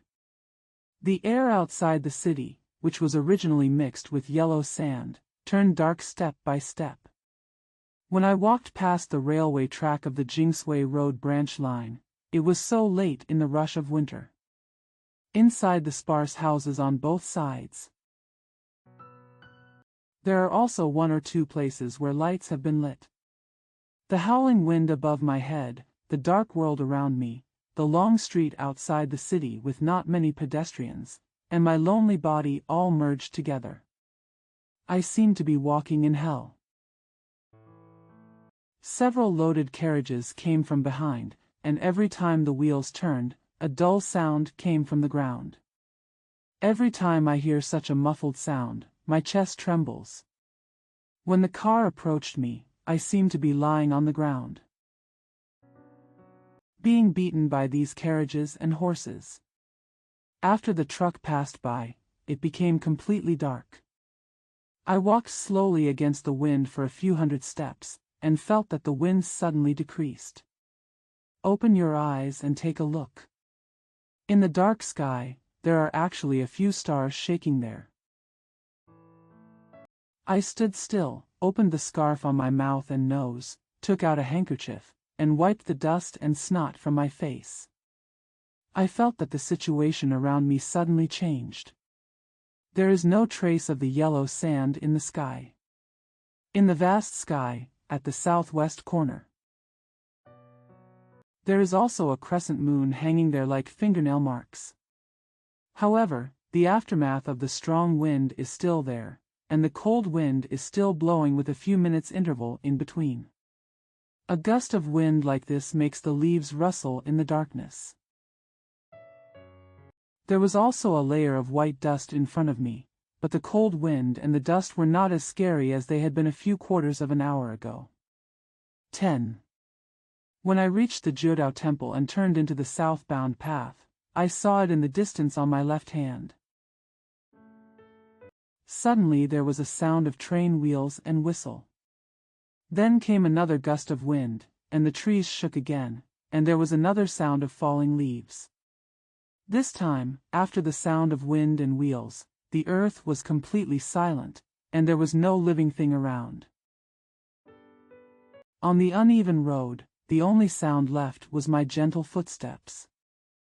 The silence after the storm and the darkness of winter night suddenly blew into my mind a terrifying thought. In the cemetery fields on both sides, it seemed like someone was crawling out there. I looked up and saw a few stars in the southern sky. In the shadow of the pale moon in the southwest, there were many dead branches crossing the space. I encouraged my courage and walked forward step by step. But at this time, I actually felt a little regretful. When I arrived at Hongmega, I walked up the back path to Gaodun. I saw the small window on the east wall of the Song family's house. The wooden board had been lowered, and no light could be seen at all. Standing attentively under the window, I was trying to eavesdrop on what was going on inside the house when I heard a dog barking. Suddenly he came forward, and at the same time 2 or 3 domestic dogs from far and near were barking in response. I couldn't stand in the dark shadow under the wall for long, so I had to increase my courage and walk step by step towards the south where there were a lot of barking dogs, and found the right path under the high ridge. I wandered on the main road for a while, and when the barking of the dogs had lost some of its momentum, I looked at the door of Song's house, but I still couldn't see any movement. By this time, the moon had already set, and the stars in the sky had increased their brightness, stretching out the branches far and near in the clear sky. Each one was full of malice. The cool breeze that hadn't stopped yet became stronger and blew towards my face. I had several cold convulsions. I wanted to cry but couldn't. I wanted to run but couldn't. I had to stare blankly at the sky for a moment, then slowly found my way back to my apartment. Back in my lonely apartment, under the light of a foreign candle, because the electric wire had been blown down by the wind and the light went out, I wrote this article while smoking. At this time, my lonely feelings miss my woman. How do you envy a stable family life, and how do you feel that life is boring? I think even the most imaginative person in the world can't figure it out. What else do I want to say? Painted in Beijing on his birthday in 1924. Originally published on December 13, 2027, 1924 N. Issues 1, 2, 3, and 4 of the first volume of the weekly Modern Review, on January 3, 1925. Smoke Shadow. 1. I wanted to go back every day, but one day I was coughing badly because I was coughing up blood. Afraid that an accident would happen if he moved. Secondly, due to several reasons that the royalties were not enough to allocate, Wenpu finally settled in the front building of a dilapidated house in Shanghai. Sun and warmth. The dusty Kong Nao Tua took his lonely stroll on the road. In terms of seasons, late autumn has long passed by this time. If we were in the north in October of a leap year, it would have been a time of freezing temperatures and strong winds and snow, but this is the time in the south of the Yangtze River. But the autumn light is still beautiful, the sun is warm and the wind is gentle, and even the leaves of the 2 rows of acacias beside the road have not yet shed all their leaves. The weeds in the open space on all sides are just a little yellow in color, but there are still a few green spots on the fences of unique houses, where they greet the setting sun. This refers to the Wenpu woman who just moved out to live in Beijing last year.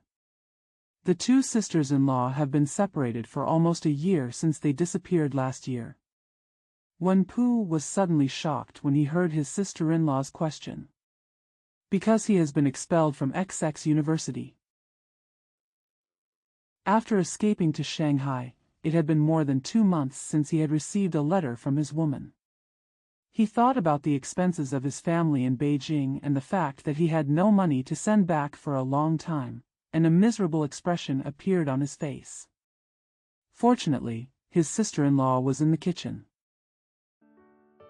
I couldn't see his expression, so after a pause, he told me about the fierce civil war and the lack of information. After walking downstairs and washing his hands and face, before sitting down, his mother asked him if he had any money to bring back this time. He smiled again and said to her. Before he finished speaking, his car sped past. Wenpu stood blankly to the west, and saw a layer of transparent gray flying dust rising in the shadow of the setting sun. The sound of the car gradually became quieter, and the shadow of the car gradually became smaller. 2.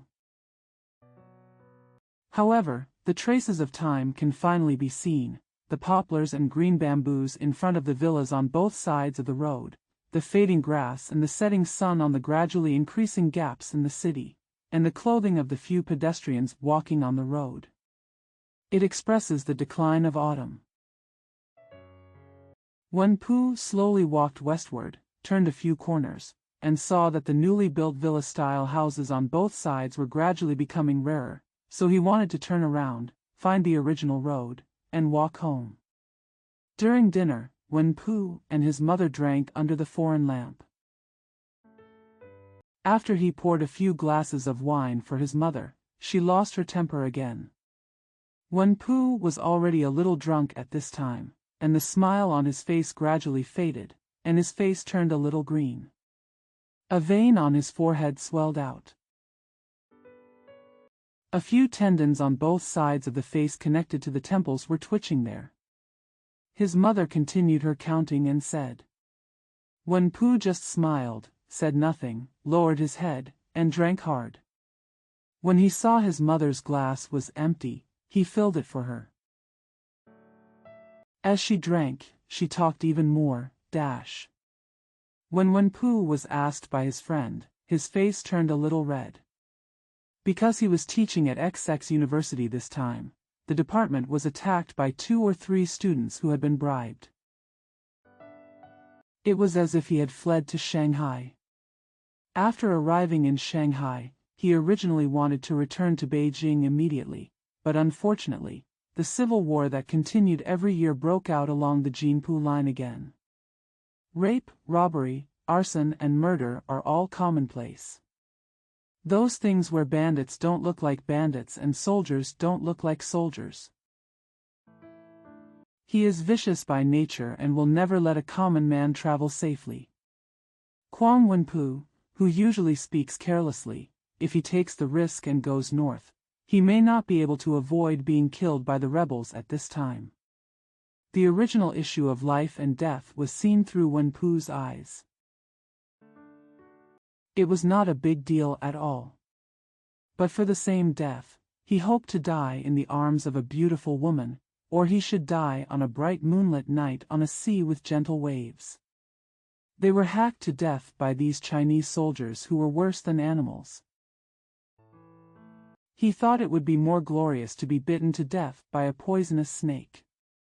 Therefore, after being persuaded by several of his poor friends in Shanghai, he settled in the same place. Now he was asked this question by his old friend whom he hadn't seen for more than half a year. It reminded him of his current dilemma and reminded him of the situation a month ago when several vicious students chased him away. He felt shy and sad at the same time, so he just smiled silently and did not answer a word. His friends. Knowing his temper, I continued to ask him hurriedly without waiting for his reply. Wenpu still had a sad smile on his face, and he slowly followed many people who got off the boat, walked to the pier, and walked home. Wenpu's home was not far from the ship pier. He walked to the house and opened the back door. Only one of his sisters-in-law, who had been harmed by the old-style marriage and had never lived with his brother, was sitting in the sitting room in front of the kitchen doing needlework. A look of surprise and joy appeared on his plain and thin face at the same time.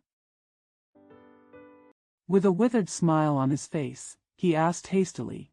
After asking, he immediately rushed forward, stretched out his hand and pinched his friend's right hand covered with leather gloves. Wenpu's friend was originally a graduate of the University of London in England. After returning to China, I worked as an accounting director at Beijing Times Bank. My friend's father is also one of the many general leaders since the Republic of China. When he was in Beijing, Wenpu often went to play with him in the alleys, so the friendship between the two became very close for a while. However, Wenpu had not exchanged a letter with him for more than half a year since he left the capital and went to XX City.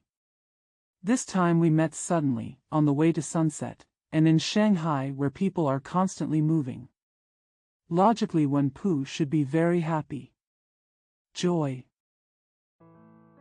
At least we should spend a few days having fun and drinking with him in this 10-mile foreign market, but Wenpu, who is poor and sick, really has no such interest at the moment. Wenpu took the cigarette case in his hand and walked back to where the car was parked while talking to his friend. His friend came out alone in a car because a foreign lady invited him to have tea in the afternoon. The residence of the foreign lady is not far from here. When they got to the car, his friend forced Wenpu to go with him. Wenpu refused, so his friend got in the car and drove forward. After driving 2 steps, his friend stopped the car again, turned around and called Wenpu and said. When Wenpu slowly approached his apartment, the short winter day had already fallen down the mountain, and the sky to the west was filled with red clouds. The streets and alleys near his apartment were also crowded with children returning home from school and many workers selling knowledge from XX bookstore. A cold wind rose in the sky, blowing up some fallen leaves of paradanus and a few puffs of dust from under his feet. Wenpu unconsciously felt a kind of sadness at sunset in his heart, and he stood still in the cold wind on the street. After a while, he saw electric lights on in the oil and opposite, so he gently walked up to the front floor of the room he rented there and wanted to fall on the bed. He wanted to take a rest, but the many shabby books scattered around and the noisy sound of the city coming from nowhere in the distance reminded him of the scene in his hometown when he was a boy. Take out the iron watch in your arms and take a look. It was still more than 3/4 of an hour before 6 o'clock, and when he unintentionally opened the silver box that his friend had left for him and looked at it, there were indeed more than 50 yuan worth of banknotes inserted in the mezzanine. His calm mind suddenly started to fluctuate. Don't wait for a second thought. He stood up from the bed, changed a few clothes, hurried downstairs, and as soon as he hired a car, he ran to the Shanghai-Nanjing railway station to catch the night express from Hangzhou. 3. Wen-Pu pretended to smile, but when he saw that his mother looked wrong, he fell silent.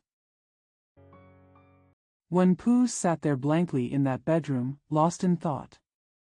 After a long time, he heard his mother coming back downstairs, and his sister-in-law telling her, dash.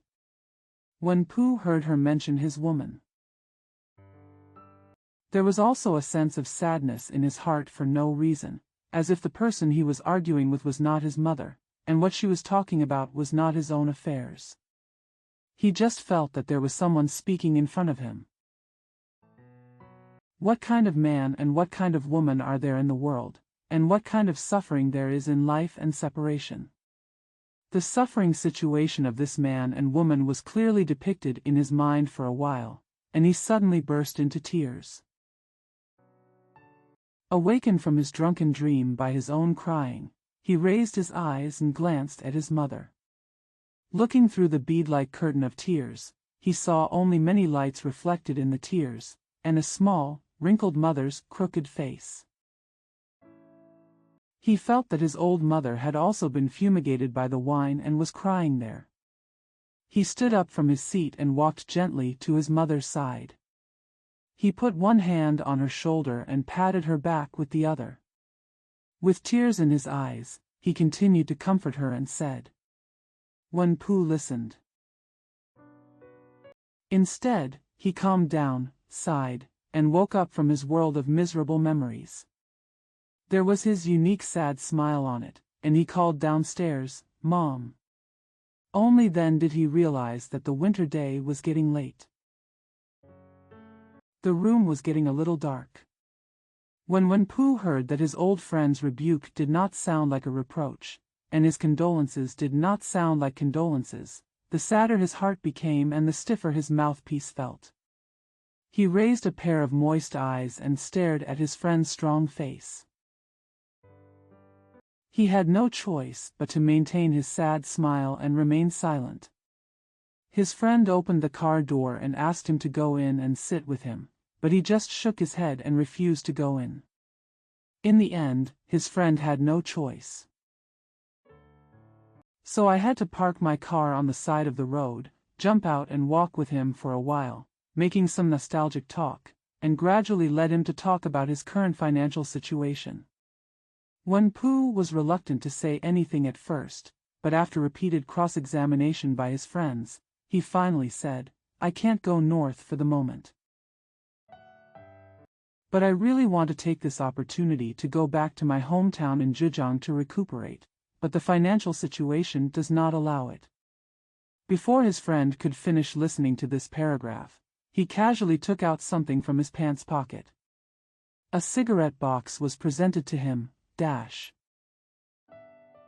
The small steamer stopped at several places, and the scenery on the river changed several times. When he was far away, he always thought about it day and night, and as soon as his body arrived, the hometown that would give him fear and disgust was so close. The whistle blew and turned around the mountain mouth. You can see many houses with black tiles and white walls stacked in a vertical and horizontal pattern, clustered together along the river bank. All in all, there are about 3,000 to 4,000 families in this city. The area near the river bank looks the same as it did 20 or 30 years ago, no matter which stone. Wenpu knew every hut.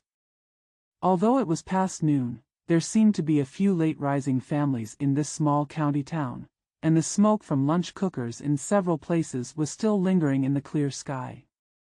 The mountains and rivers of Fujian River are truly unparalleled in the world. If the Chinese could be a little bolder and stop fighting each other for stolen goods every year, then I am afraid that all the business in Switzerland would be taken away by the residents of Hangzhou. Everyone only knows that the scenery of West Lake is beautiful, but they don't know that it is dozens of miles away from Hangzhou.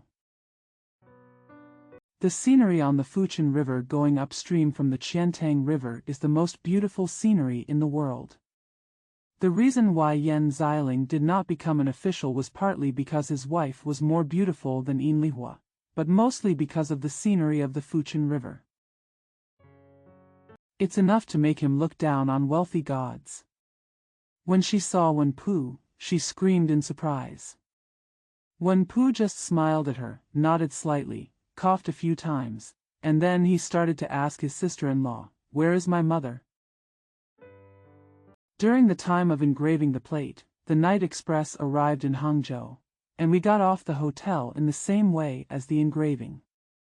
In the afternoon of the next day, Wenpu's clear figure was at ease on the small steamboat going up the Qiantang River. Turning around, we walked through a very narrow.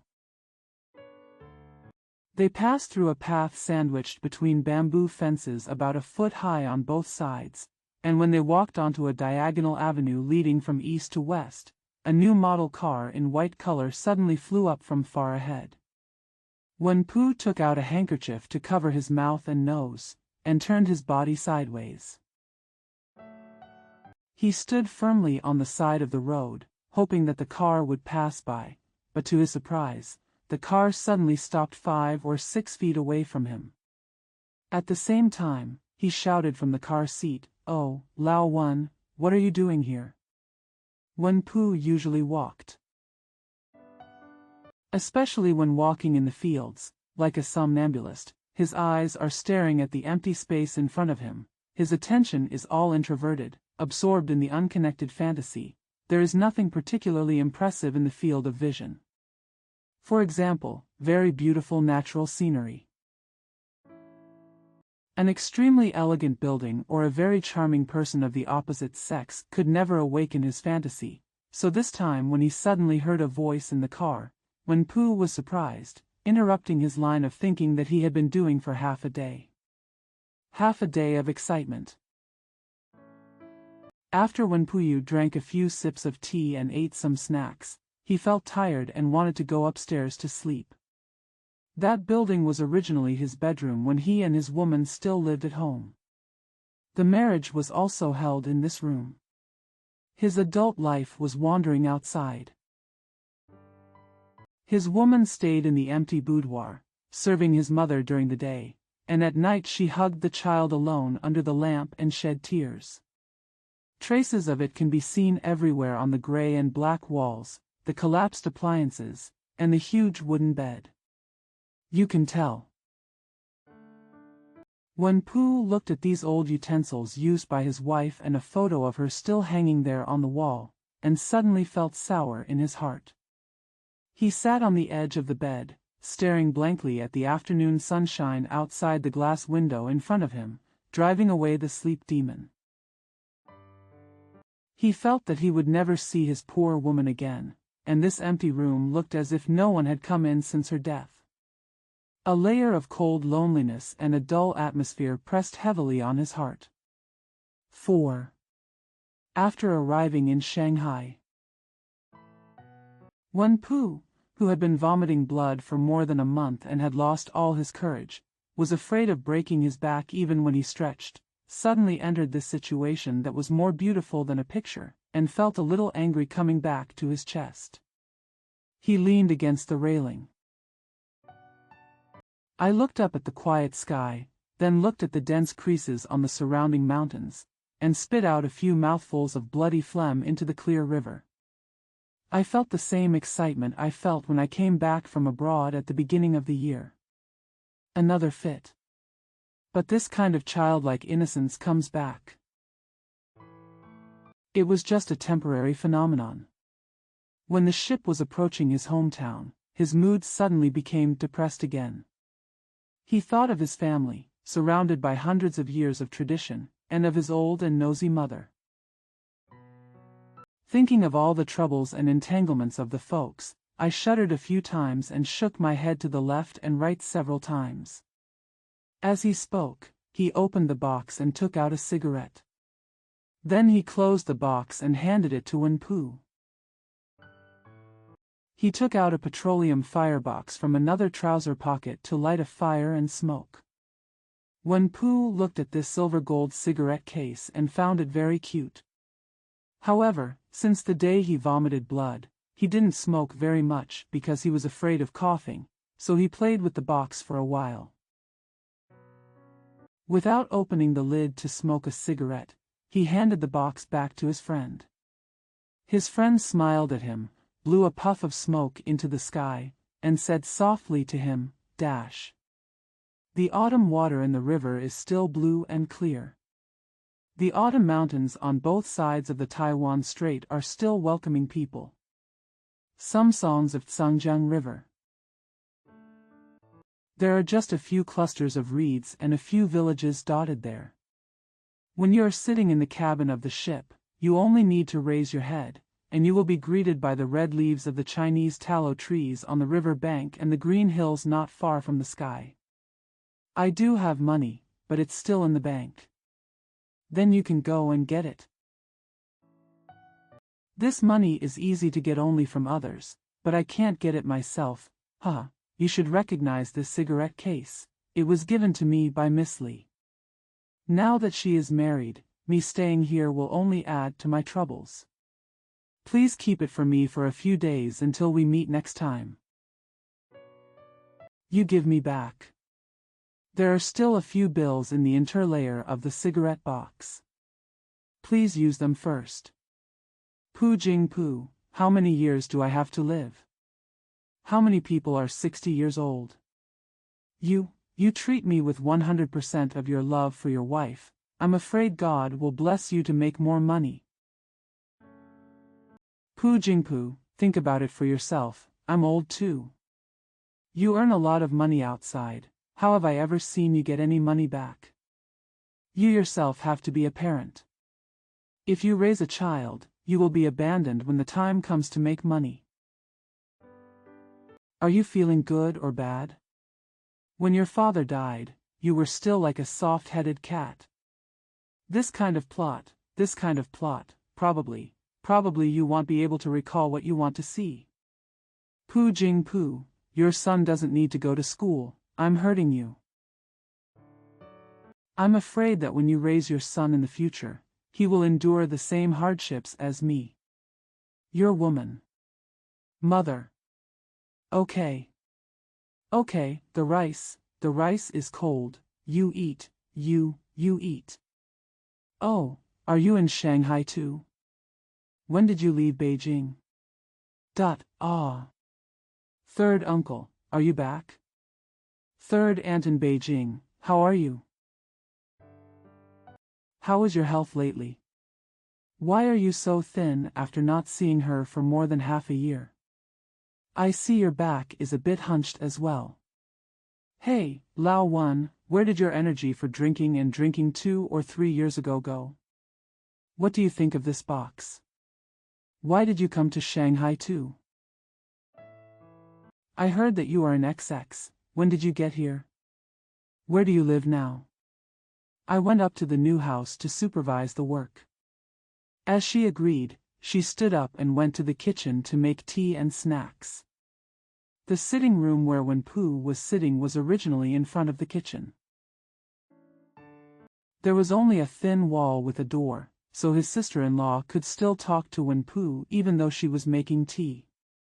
From his sister-in-law's mouth, Wenpu heard many recent events such as the newly built house at home, while also recounting his own life in the past few months. The symptoms were slowly reported. Third uncle is back and sleeping upstairs. At this time, a watchman was passing by in the narrow alley outside their house. Amidst the sound of the watchman, when Pooh heard the gong strike twice. March 16, 1926. Originally published in the fortnightly issue of Oriental Magazine, Volume 23, Number 8, April 25, 1926. Past. There was a cool breeze in the air, and the leaves flew down like hail flakes, even though it was a small port city in the south. However, it is also like one night that can make people feel the sadness of winter evening. She and I had dinner in a high building near the sea. The weather was very good in the morning. At noon, I could only wear a jacket. But at 3 or 4 o'clock in the afternoon,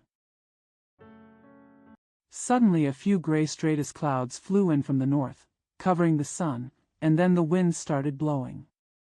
At this time, I was living in various ports and cities in the south to recover from my respiratory illness. In mid-October, we headed south from the north and arrived in provincial capital C in early November. It happened that there was a coup in Province C. There was fighting on the East Road and the provincial capital was not stable, so I moved to Port H for a few days. Later, because the cost of living in Port H was too expensive, we took a steamboat all the way to Port M. Such a lively and unrestrained Dick. As a meek and stupid person like me, the relationship between these two people that happened in half a year, can certainly be imagined.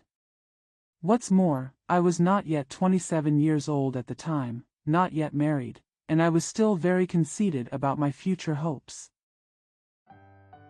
Speaking of Port M, as everyone knows, it is one of the first places where the Chinese allow foreigners to come to trade with each other. Therefore, the architecture of this port still has some of the characteristics of the times and a bit of medieval heritage. Meaning, to the left and right in front are the lush green bays. In the harbor city, there is also a hill, and in the thoroughfare with the sea on 3 sides, there are many gloomy-colored bungalows. Business is no longer as prosperous as it once was, but there are many wealthy houses and casinos, so there are gardens and villas everywhere. The streets along the harbor. There are 2 rows of large banyan trees arranged there. Those who were resting on the benches under the banyan tree, both Chinese and foreigners, all had a somewhat comfortable attitude. Precisely because of the sluggish business environment, these immigrants from southern Europe settled here. There is no nervous and violent look like a colonial businessman. A kind of decayed beauty, a kind of beauty that allows people to live in peace and sink unconsciously, can be felt in every corner of this port city.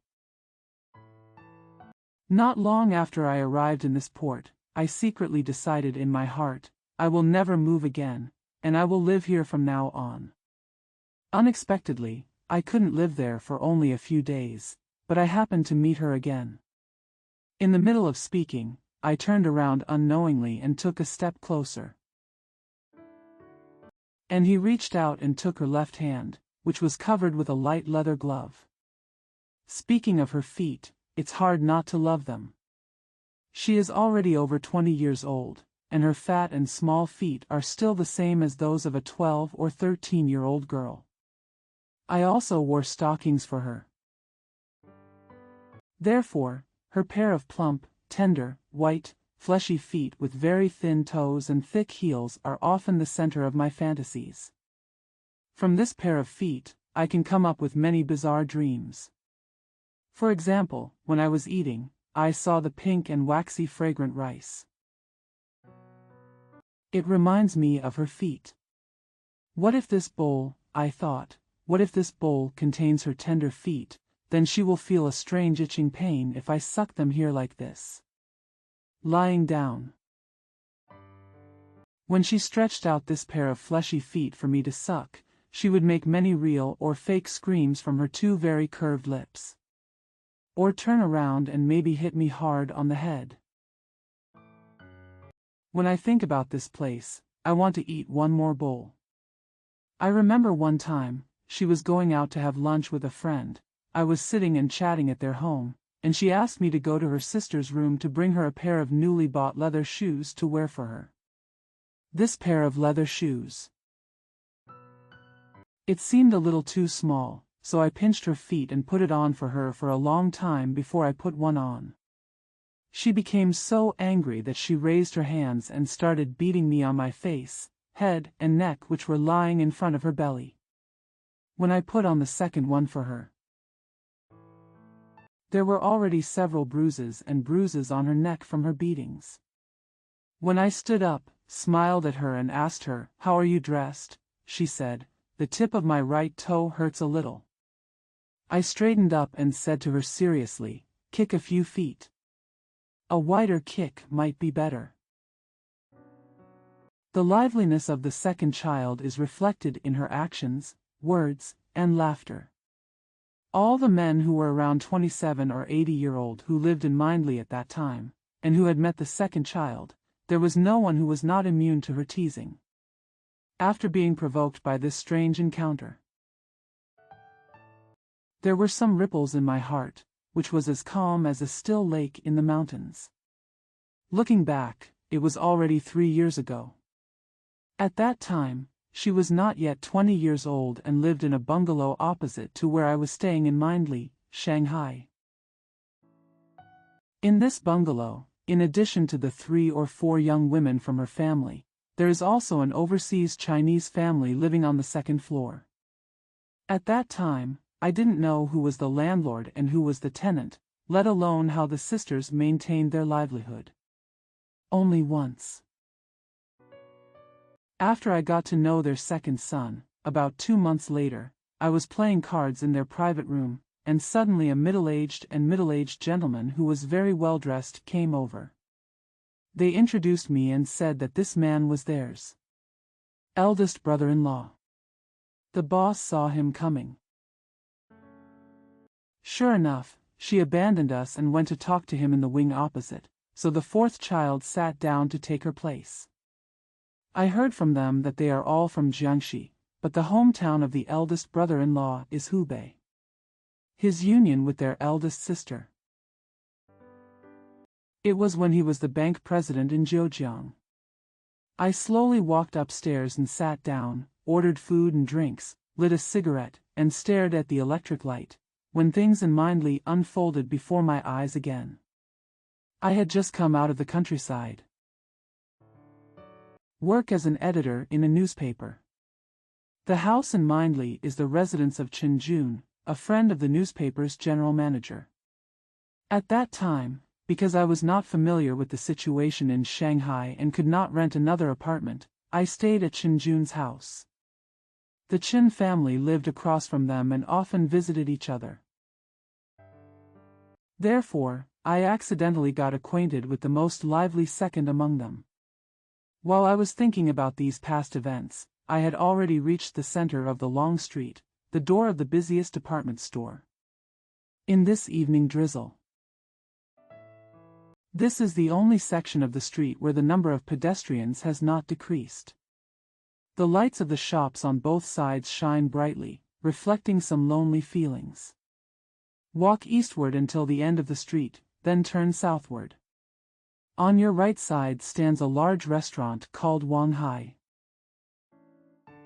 There are many small rooms on the 3rd and 4th floors of this restaurant. When you open the window, you can see the sails in the sea. This is the pub that I have visited most often since I arrived in Port M. When I heard her voice calling me, it seemed that she was very familiar, but I couldn't remember which one it was. As if being struck by electricity, he turned around quickly and saw only a small gray face against the black umbrella. It was already dark at night, and I couldn't see all the tissues of her face clearly, but her 2 big eyes twinkled fiercely. And I don't know where the electricity came from, like a gust of cold wind, shaking my spirit. When we were telling jokes in the Chen family's sitting room, my friend's wife also said to us, "Second brother, if Mr. Li becomes your man, then he can put on your shoes and socks every day, and he can also be your vent." He can be kicked and beaten by you day and night. Wouldn't it be great? When the second child heard these words, he always smiled, glanced at me sideways and said, "Mr. Lee is no good, he is too stupid, and he doesn't know how to wait for others." I'm quite willing to be kicked and beaten, as long as I have a man who can command me and teach me to be convinced. After such jokes, I always feel so melancholy that I have to walk alone on the road for a long time to get rid of the melancholy in my chest. It was an unexpected adventure. One drizzly sunset, I walked down from a small hotel on the hill to the west and wanted to go to the market for dinner. When passing P Street, which has very few pedestrians, at the door of a small bungalow facing the street, a woman slowly walked out of the shed. She was wearing a gray raincoat with an umbrella on it, so I couldn't see her face. It was probably inside the shed door that she had already seen me.